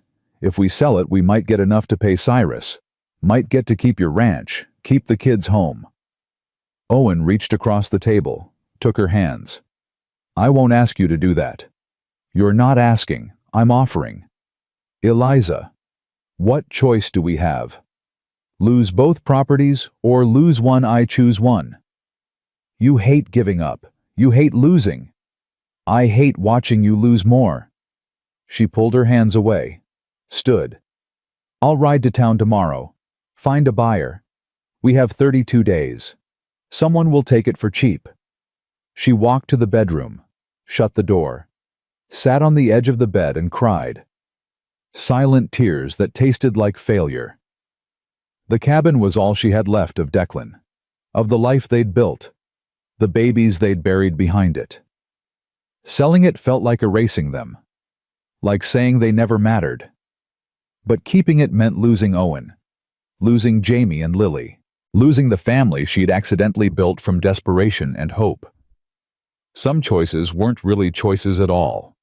Owen came in an hour later, lay down beside her, didn't touch her, just lay there in the dark. "I'm sorry," he said. "For what?" "For dragging you into this. For marrying you when I knew it was a disaster. For being too proud to walk away before it got this bad." "I'm not sorry." "You should be." "Well, I'm not." She rolled over, faced him. "I'm angry. I'm scared. I'm exhausted. But I'm not sorry I married you. Those are different things." "Are they?" "Yes." She touched his face. "When this is over, when we lose everything, or somehow win, I'll still be glad I chose you, even if it destroys me. That's what love is. Choosing someone even when it costs everything." Owen kissed her, desperate, like a drowning man grabbing rope. She kissed him back, held him, let herself feel something other than fear for just a moment. They made love that night, not gentle, not easy. Just two people trying to prove they were still alive, still fighting, still together despite the world trying to tear them apart. Afterward, they lay tangled in sheets, Owen's hand on her stomach, her head on his chest. "Don't sell the cabin yet," he said. "Give me 2 weeks. Let me try something first." "What?" "I have an idea. It's desperate. Might not work. But let me try." "Owen, 2 weeks. If it doesn't work, we sell. I promise." Eliza didn't ask what he was planning, didn't want to know, just nodded against his chest and tried to believe in miracles. The next morning, Owen left before dawn, told the kids he had business in town, told Eliza he'd be back by supper, rode away on his best horse with saddlebags full of supplies. He didn't come back by supper. Eliza put the kids to bed, told them Papa was helping a neighbor, told them not to worry, lay awake all night listening for hoofbeats. Owen came back 2 days later, covered in trail dust, exhausted, but his eyes were bright, alive. "I went to Fort Benton," he said. "Talked to the Army quartermaster. They need beef, a lot of it, for the winter supplies. You sold our cattle. Half of them. Got $800, enough to pay Cyrus and have money left over." Eliza stared at him. "800 how?" "I drove a hard bargain. Told them I'd deliver before the first snow. Told them our beef was the best in the territory. Might have exaggerated a little." "Owen." She grabbed his face, kissed him hard. "You beautiful, crazy, wonderful man. It's not over yet. We have to deliver. 40 head of cattle, 70 miles, through mountain passes before winter hits. If we lose them, stampede wolves weather, we lose everything." "When do we leave?" "We." "You think I'm staying here while you drive cattle across Montana? I'm coming. The kids can stay with Mary McGregor." "Eliza, it's dangerous, the trail." "I don't care. We're in this together. That means together. Not you risking your life while I wait and pray." Owen looked at her, at this woman who'd become his partner in every sense, who wouldn't let him carry the weight alone. "Okay, we leave in 3 days. Need to get the herd ready. Hire drovers if we can afford them. Samuel Cooper's boys. They'll work for cheap, and Mary's husband knows the trail." They spent the next 3 days preparing, sorting cattle, packing supplies, making arrangements for the kids. Jamie cried when they told him, not because he was sad, because he wanted to come. "I can help, Pa. I can ride. I can work. I know you can, son, but I need you here, taking care of your sister, being the man of the house while we're gone. Can you do that?" Jamie straightened, tried to look older than 9. "Yes, sir?" Lily was quieter, just held on to Eliza's skirt. "You're coming back, right, Mama Eliza?" "I'm coming back, I promise. Mama Kate promised too." Eliza knelt, looked the little girl in the eyes. "Your mama didn't choose to leave you. She died because birth is dangerous and sometimes women don't survive. I'm not giving birth. I'm just driving cattle. And I'm strong and stubborn. And I will come back to you. Do you believe me?" Lily searched her face, then nodded. "I believe you." They left on a Tuesday morning, Owen and Eliza. Samuel Cooper's 2 sons, Jack and Thomas, both in their 20s, and Mary McGregor's husband, Duncan, who'd driven cattle to Fort Benton twice before and knew every river crossing and canyon pass. 40 head of cattle, 3 horses each, supplies for 2 weeks. The first 3 days were easy. Flat land, good weather. The cattle moved steady. They made good time. On the 4th day they hit the mountains. The trail narrowed, rocky, steep. The cattle balked, didn't want to climb. Owen and Duncan rode point, pushing them forward. Eliza and the Cooper boys rode flanks, keeping the herd together. By nightfall they'd gone 5 miles. Should have been 15. "At this rate we'll never make it before snow," Duncan said. They sat around the campfire eating jerky and hard bread. And once snow hits these passes, we're trapped. "How long do we have?" Owen asked. "Week. Maybe 2 if we're lucky. But I can smell it coming. Big storm, the kind that buries trails." "Then we push harder tomorrow. Start before dawn. Keep moving till dark." They did. Up at 4, moving by 5. The cattle were exhausted. 2 collapsed halfway up a steep pass. Had to be left behind. Loss they couldn't afford but couldn't prevent. Eliza rode till her legs went numb, till her back screamed, till she couldn't remember what it felt like not to hurt. But she didn't complain, just kept riding. On the 7th day, they reached a river crossing. The river was high, fast, dangerous. "We have to cross here," Duncan said. "Next crossing's 30 miles north. We don't have time." "It's too deep," Jack Cooper said. His younger brother Thomas nodded agreement. "Cattle will panic, drown." "They'll drown, or we'll lose everything waiting," Owen said. "We cross." They pushed the cattle into the water. The current was brutal, knocked 2 cows sideways. They struggled, bawled. Owen spurred his horse into the river, grabbed one cow's horn, pulled. The animal followed. Eliza rode in after him. The water hit her horse chest high, cold as death. She grabbed the second cow, pulled. Her horse stumbled. The current caught them. Everything went sideways. Water, sky, sound. She went under. The current spun her, smashed her against rocks. Her lungs burned. She couldn't find up, couldn't breathe. A hand grabbed her coat, hauled her up. Owen, soaking wet, terrified. He'd jumped off his horse, swam to her, pulled her to shallow water. They collapsed on the bank, both coughing, both shaking. "Don't ever do that again," Owen gasped. "Do what?" "Go under. Disappear. I thought—" His voice broke. "I thought I lost you."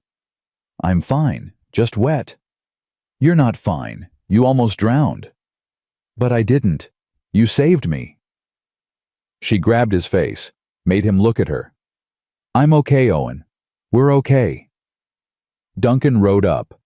"We lost 3 cows. Rest made it across. We need to keep moving before we lose more light." They moved, soaking wet, freezing, but alive. That night they made camp in a canyon, built a big fire, dried their clothes, ate hot food for the first time in days. Eliza sat close to Owen, shivering despite the fire. He wrapped a blanket around both of them. 37 cattle left," he said. "Need 35 to meet the contract. No more losses." "We'll make it." "You don't know that." "No, but I believe it. That's different." Duncan spoke up from across the fire. "Storm's coming. Tomorrow or the next day. I can feel it. We need to make Fort Benton before it hits or we're finished." "How far?" 40 miles. 2 days if the weather holds. 4 if it doesn't. "Then we make it in 2. They rode before dawn, pushed the cattle hard, too hard. Another cow collapsed. Had to leave it. 36 cattle left. The sky turned gray, then dark. Wind picked up. Cold wind that smelled like snow. "Storm's here," Duncan said. "We need shelter."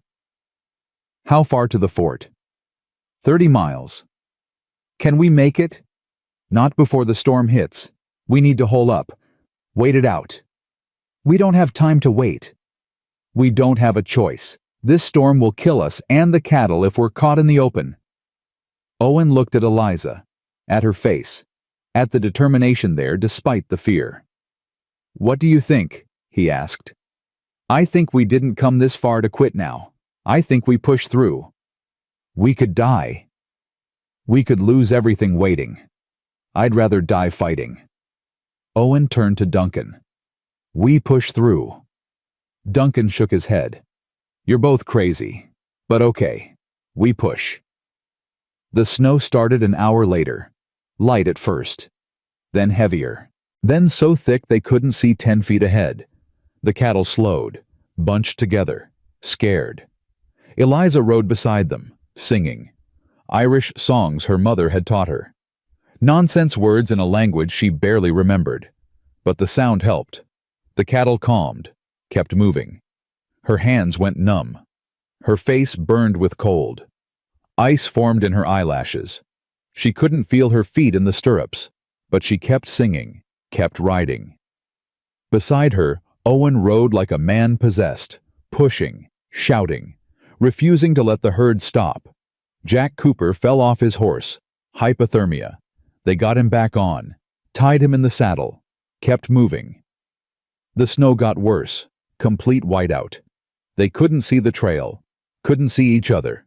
Just followed Duncan, who rode point by memory and faith. 3 more cows dropped, froze where they fell. 33 cattle left. They were below contract. If they lost 2 more, they failed. Lost everything. Eliza prayed. First time in years.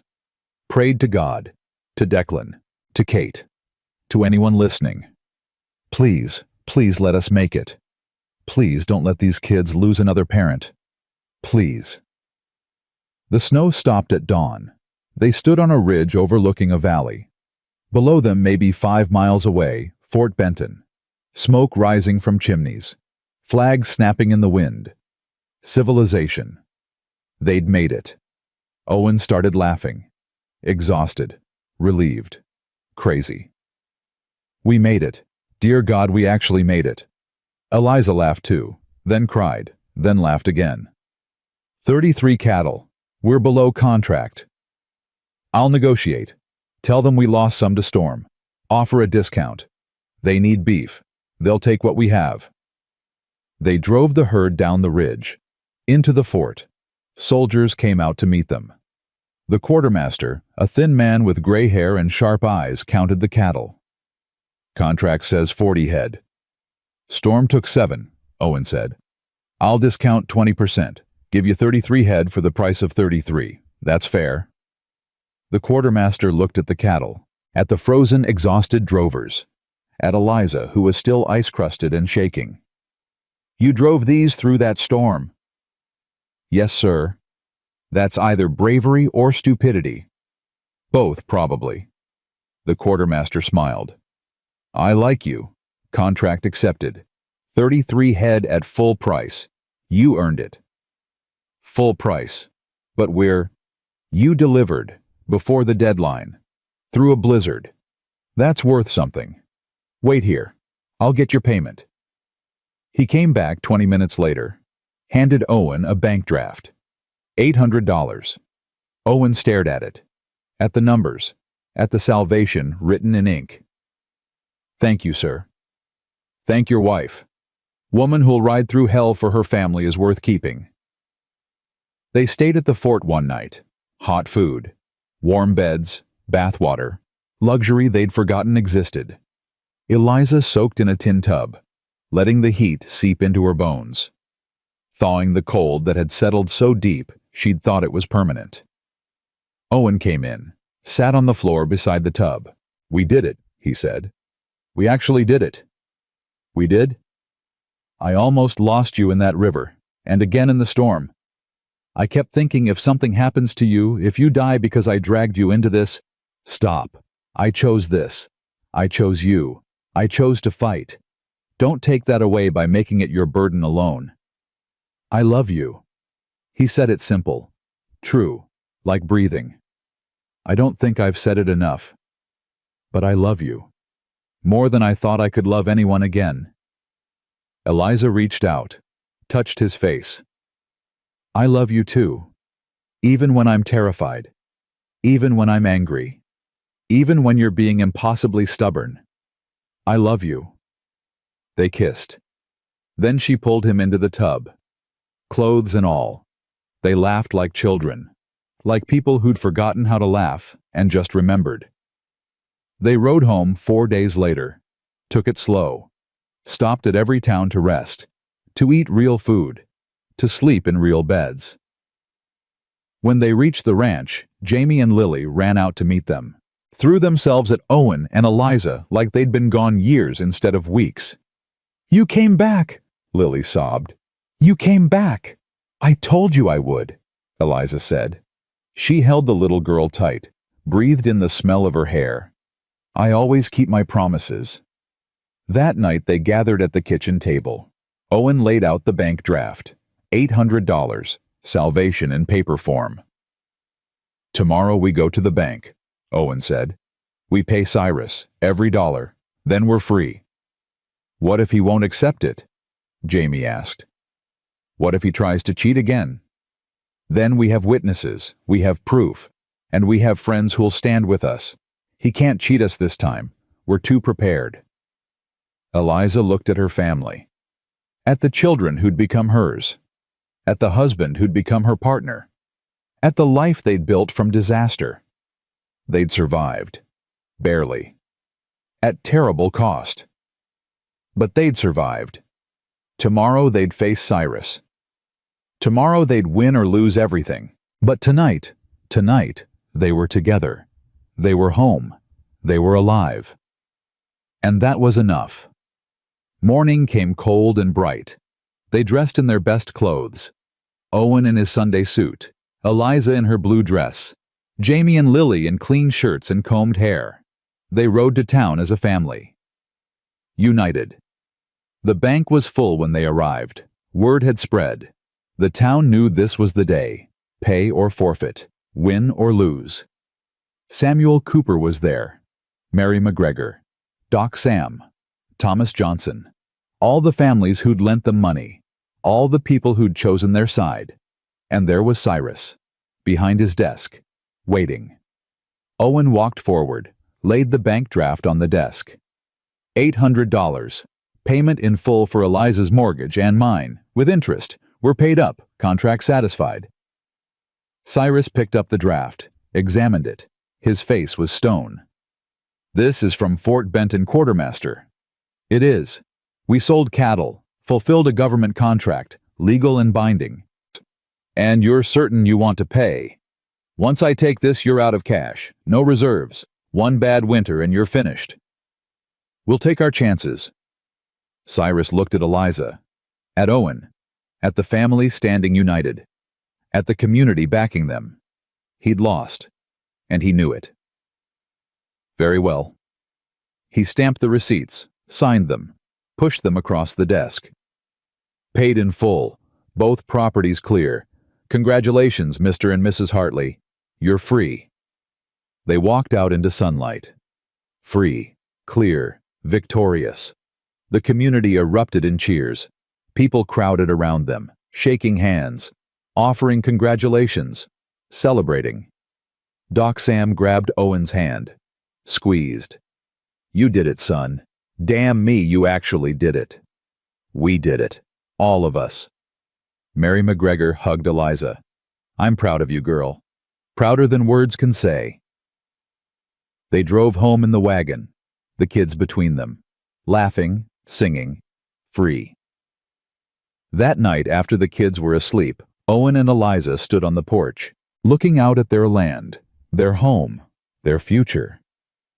What do we do now? Eliza asked. Live. Just live. Work the land. Raise the kids. Grow old together if we're lucky. Sounds boring.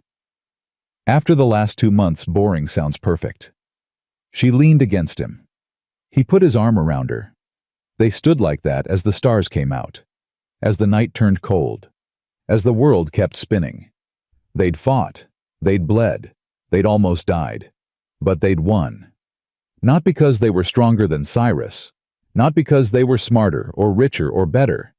They'd won because they fought together, because they refused to give up, because love, messy, desperate, imperfect love, was stronger than fear. And that was worth everything. Winter came early that year. Snow fell the week after they paid Cyrus, blanketing the ranch in white that sparkled under pale sun. Owen and Eliza worked from dawn till dark, preparing for the cold months ahead.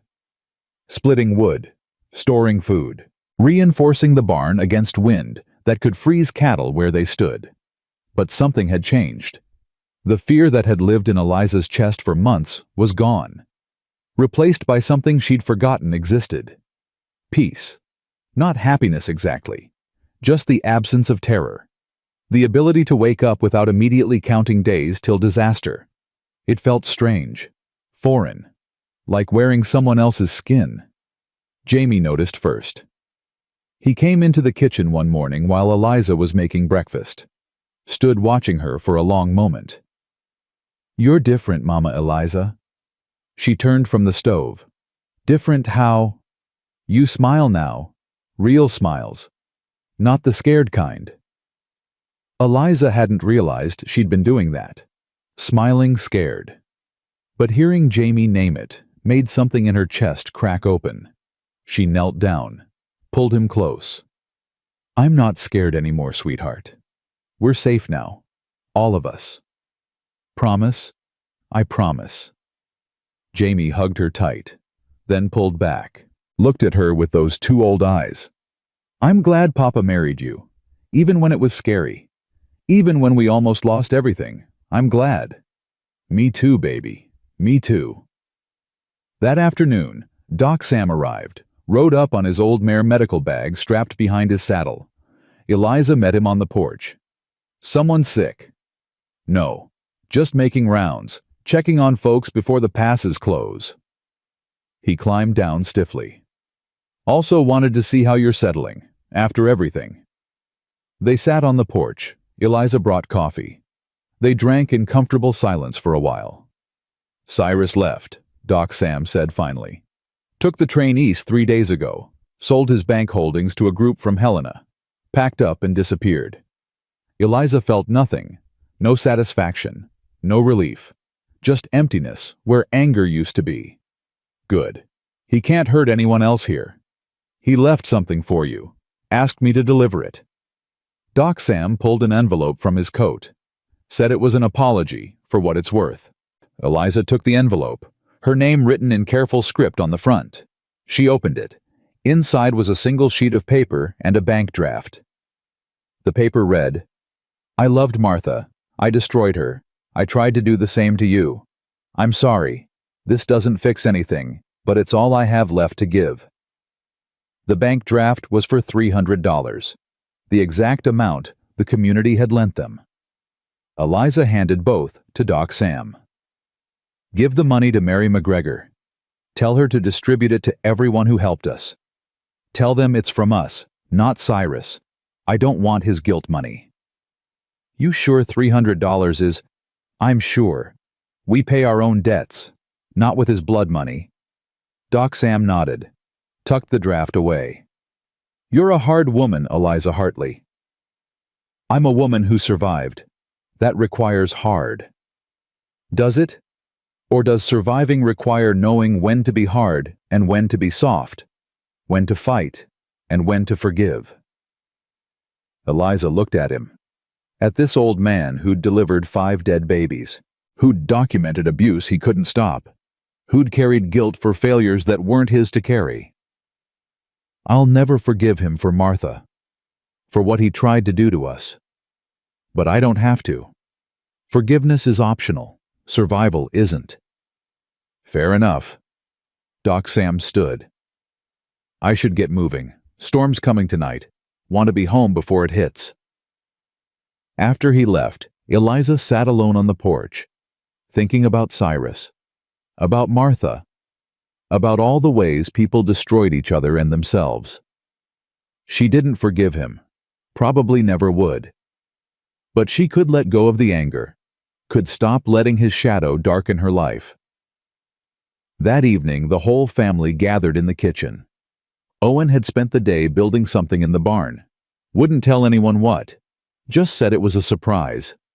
After supper, he blindfolded Lily and Jamie, led them outside. Eliza followed curious. Owen had built a sled. Beautiful thing, curved runners, smooth wood, big enough for both kids.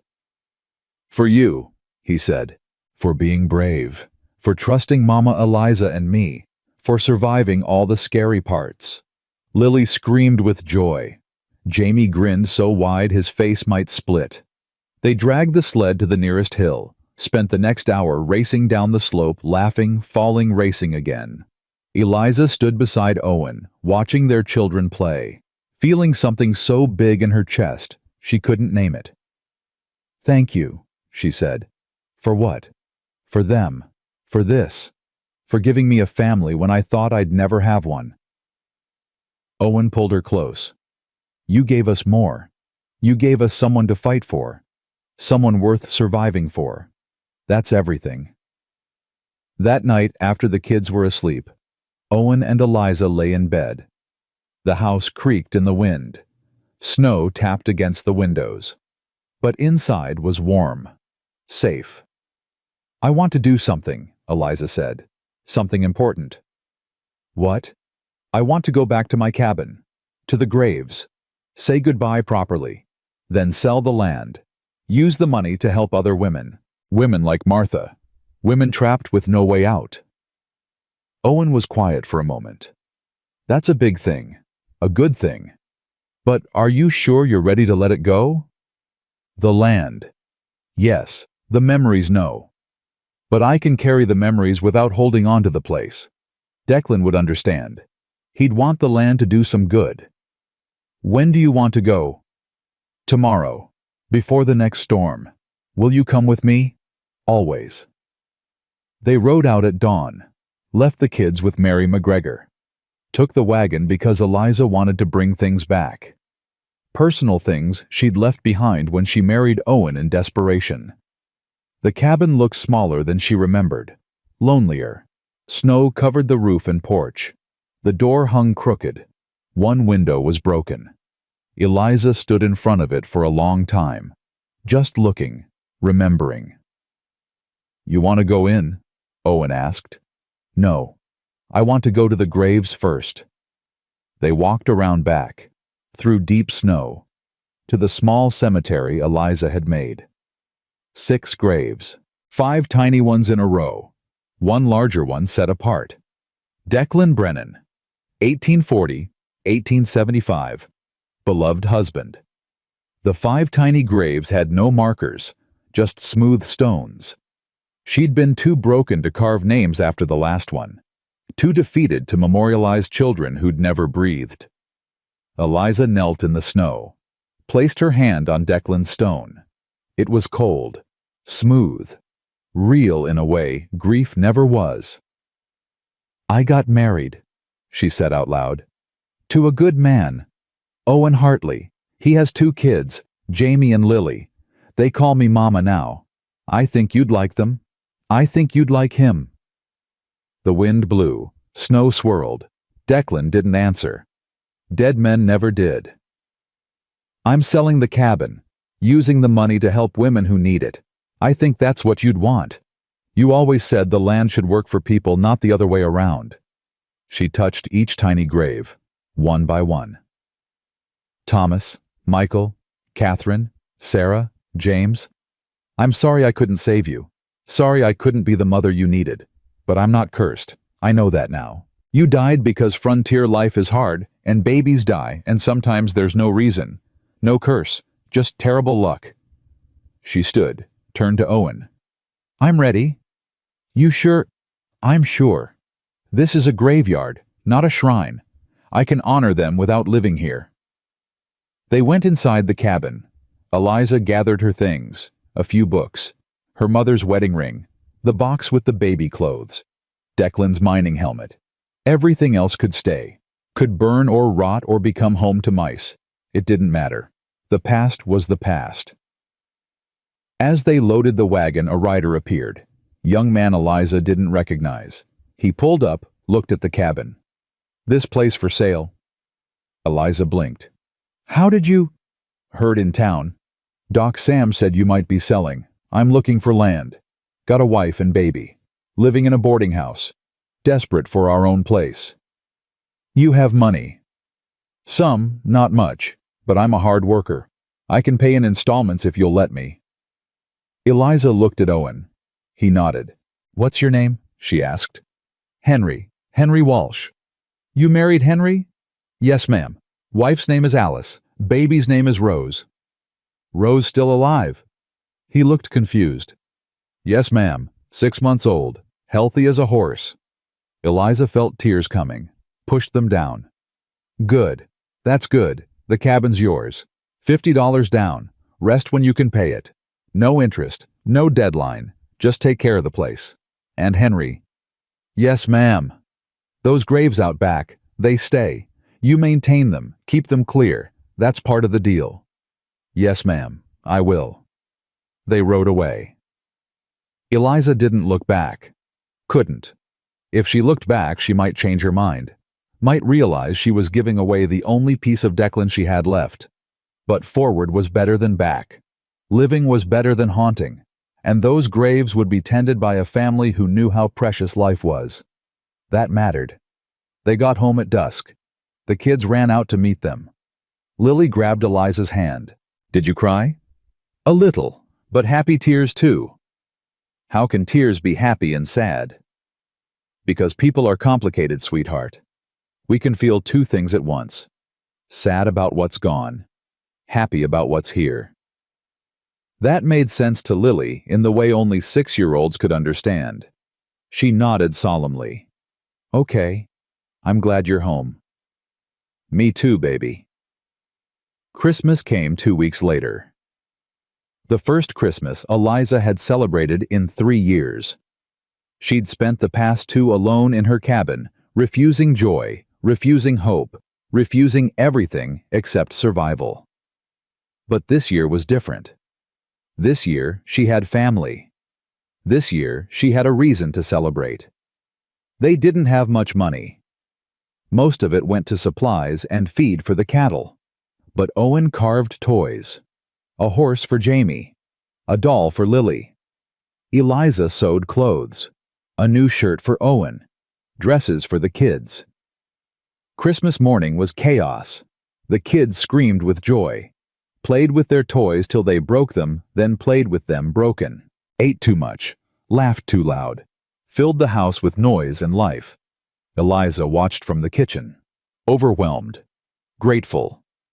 Terrified she'd wake up and discover it was all a dream. Owen found her there. Wrapped his arms around her from behind. You okay? I'm scared. Of what? Of losing this. Of something happening.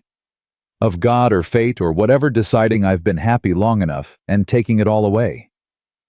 That's not how it works. Isn't it? I was happy with Declan. Lost him. I was happy pregnant. Lost all 5 babies. Every time I find something good, it gets ripped away. Owen turned her around. Made her look at him. Or, every time you lost something, you survived. Built something new. Found a way forward. Maybe that's the pattern. Not loss. Survival. Endurance. Becoming stronger every time. I don't want to be strong. I want to be happy. Then be happy, right now, in this moment. Don't borrow tomorrow's pain. Just be here. With me. With them. Be happy. Eliza closed her eyes, breathed. Let herself feel the warmth, the noise, the life happening all around her. Okay, she whispered. I'll try. That afternoon there was a knock on the door. Eliza opened it. Found Abigail Marsh standing there. The woman looked uncomfortable, scared, holding a basket covered with cloth. Mrs. Hartley, may I come in? Eliza wanted to say no, wanted to slam the door, but something in Abigail's face stopped her. Vulnerability, shame. Come in. They sat at the kitchen table. Owen took the kids outside to play in the snow. Give them privacy. Abigail set down the basket. I brought bread and preserves for Christmas. Thank you. I also came to apologize for the things I said, the things I did, bringing the church to your home, judging you, all of it. I was wrong. Eliza said nothing, just waited. I was married once. Abigail continued. Long time ago, back east. He drank, hit me, I left, ran away in the night, came here to start over. The town never knew. I built a reputation as a proper woman, a moral woman, but inside I was terrified someone would find out, would see the truth, that I was a woman who'd failed at marriage, who'd abandoned her husband. You didn't abandon him, you escaped. I know that now, but then I thought I was cursed, broken. So I judged everyone else, made myself feel better by tearing others down. You reminded me of myself, strong, independent, refusing to break. I hated you because I hated that part of me. Eliza looked at this woman who'd been her enemy, saw the pain there, the regret. I forgive you, she said. Simple, true. Abigail's eyes filled with tears. Just like that. Just like that. Life's too short for grudges. Too hard for more enemies. You want to start over. We start over. Thank you. Abigail stood. I should go. But if you ever need anything, if you ever want to talk, I'm here. After she left, Owen came back inside. What was that about? Redemption. Hers or mine, I'm not sure. Does it matter? No, I guess it doesn't. The winter passed slow, cold days and colder nights. But the house was warm, full. The kids grew. Jamie shot up 3 inches. Lily learned to read. Both of them thrived in ways they hadn't before. And one morning in late February, Eliza woke up sick, stomach churning, head spinning. She barely made it outside before she vomited. Owen found her on the porch, pale, shaking. You okay? I don't know. I feel... She stopped, counted backwards, realized. Oh God. What? I'm late. My monthly. I'm 3 weeks late. Owen's face went pale. You think... I don't know. Maybe. I've been late before. It doesn't always mean... She couldn't finish, couldn't say the word. Pregnant. She'd been pregnant 5 times, lost all 5. Couldn't survive a 6th loss, couldn't bear to hope. We should see Doc Sam, Owen said. Get you checked. No, not yet. I can't if he confirms it and I lose it again. Eliza? Please, give me a few weeks. Let me be sure before we make it real. Owen pulled her close. She could feel his heart racing, feel his fear matching hers. 2 weeks later, there was no denying it. The sickness got worse. Her breasts swelled. She was pregnant. Definitely. Terrifyingly. She told Owen on a Sunday morning, after the kids left for their riding lesson with Samuel Cooper. She just said it flat. No emotion. No hope. I'm pregnant. Owen froze, then grabbed her, held her so tight she couldn't breathe. A baby. We're having a baby. I might lose it. I lost all the others. This one might live. You're stronger now. You're not alone. You're not starving or working yourself to death or bleeding out alone in a cabin. You have help. You have me. You have Doc Sam. This time is different. What if it's not? Then we'll survive it, together. But what if it is different? What if this baby lives? What if we get to hold them and raise them and watch them grow? Isn't that possibility worth the risk? Eliza wanted to believe him, wanted to hope, but hope was terrifying. Hope was dangerous. Still, she nodded. Okay. We try. We hope. And if I lose it, we'll grieve together, but we won't give up before we've even started. Doc Sam confirmed it 2 days later, examined her thoroughly, asked about her history, the 5 losses, the causes if she knew them. You're about 8 weeks along, he said. Baby's heartbeat is strong. Everything looks good. But I want to see you every 2 weeks. Monitor closely. Make sure you rest. Eat well. Don't work yourself ragged. I have a ranch to run. You have a husband to run the ranch. You have kids who can do chores. Your job now is to grow this baby. Understand? She understood. But understanding and obeying were different things. The months passed in a blur of fear and wonder. Her belly grew. The baby moved, kicked, real in a way the others had never become. They'd all died before the quickening, before she could feel them move. But this one was alive, active, fighting to exist.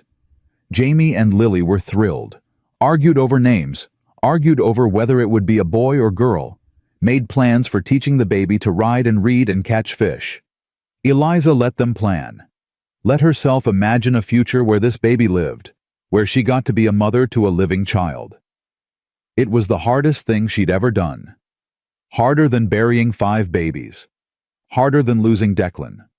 Harder than fighting Cyrus. Hoping was hardest of all. She went into labor on a September morning. Early. 2 weeks before Doc Sam expected.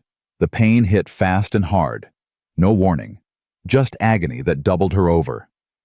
Owen got her to bed, sent Jamie for Doc Sam, sent Lily to Mary McGregor, then sat beside Eliza holding her hand while she screamed. Doc Sam arrived within an hour, examined her. His face was grave. "Baby's coming. Now. No time to wait." "Is it, will it?" "I don't know, Eliza. Baby's early, but not too early. We just have to see." The labor lasted 6 hours. Brutal hours. Eliza screamed, cursed, begged God to let this one live. Just this one. Please. Owen held her hand through all of it. Let her squeeze till his bones creaked. Whispered encouragement. Prayed out loud when she couldn't. And then finally the baby came, in a rush of fluid and blood and pain. Silence. Terrible silence. Eliza's heart stopped. Not again. Please, God, not again. Then a cry. Thin. Weak. But real. A baby's cry. Doc Sam held up the baby. Tiny. Red.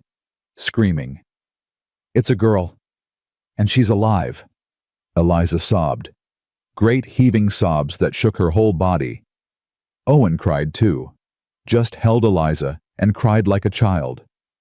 Doc Sam cleaned the baby, wrapped her, placed her in Eliza's arms. "She's small, but she's strong. Got good lungs, good color. I think she's gonna make it." Eliza looked at the tiny face, at the eyes that couldn't focus yet, at the impossibly small fingers wrapped around her thumb. "Hope," she whispered. "Her name is Hope." Owen touched the baby's head. "Hope Brennan Hartley." Brennan. For Declan. He'd want that. Eliza's throat closed.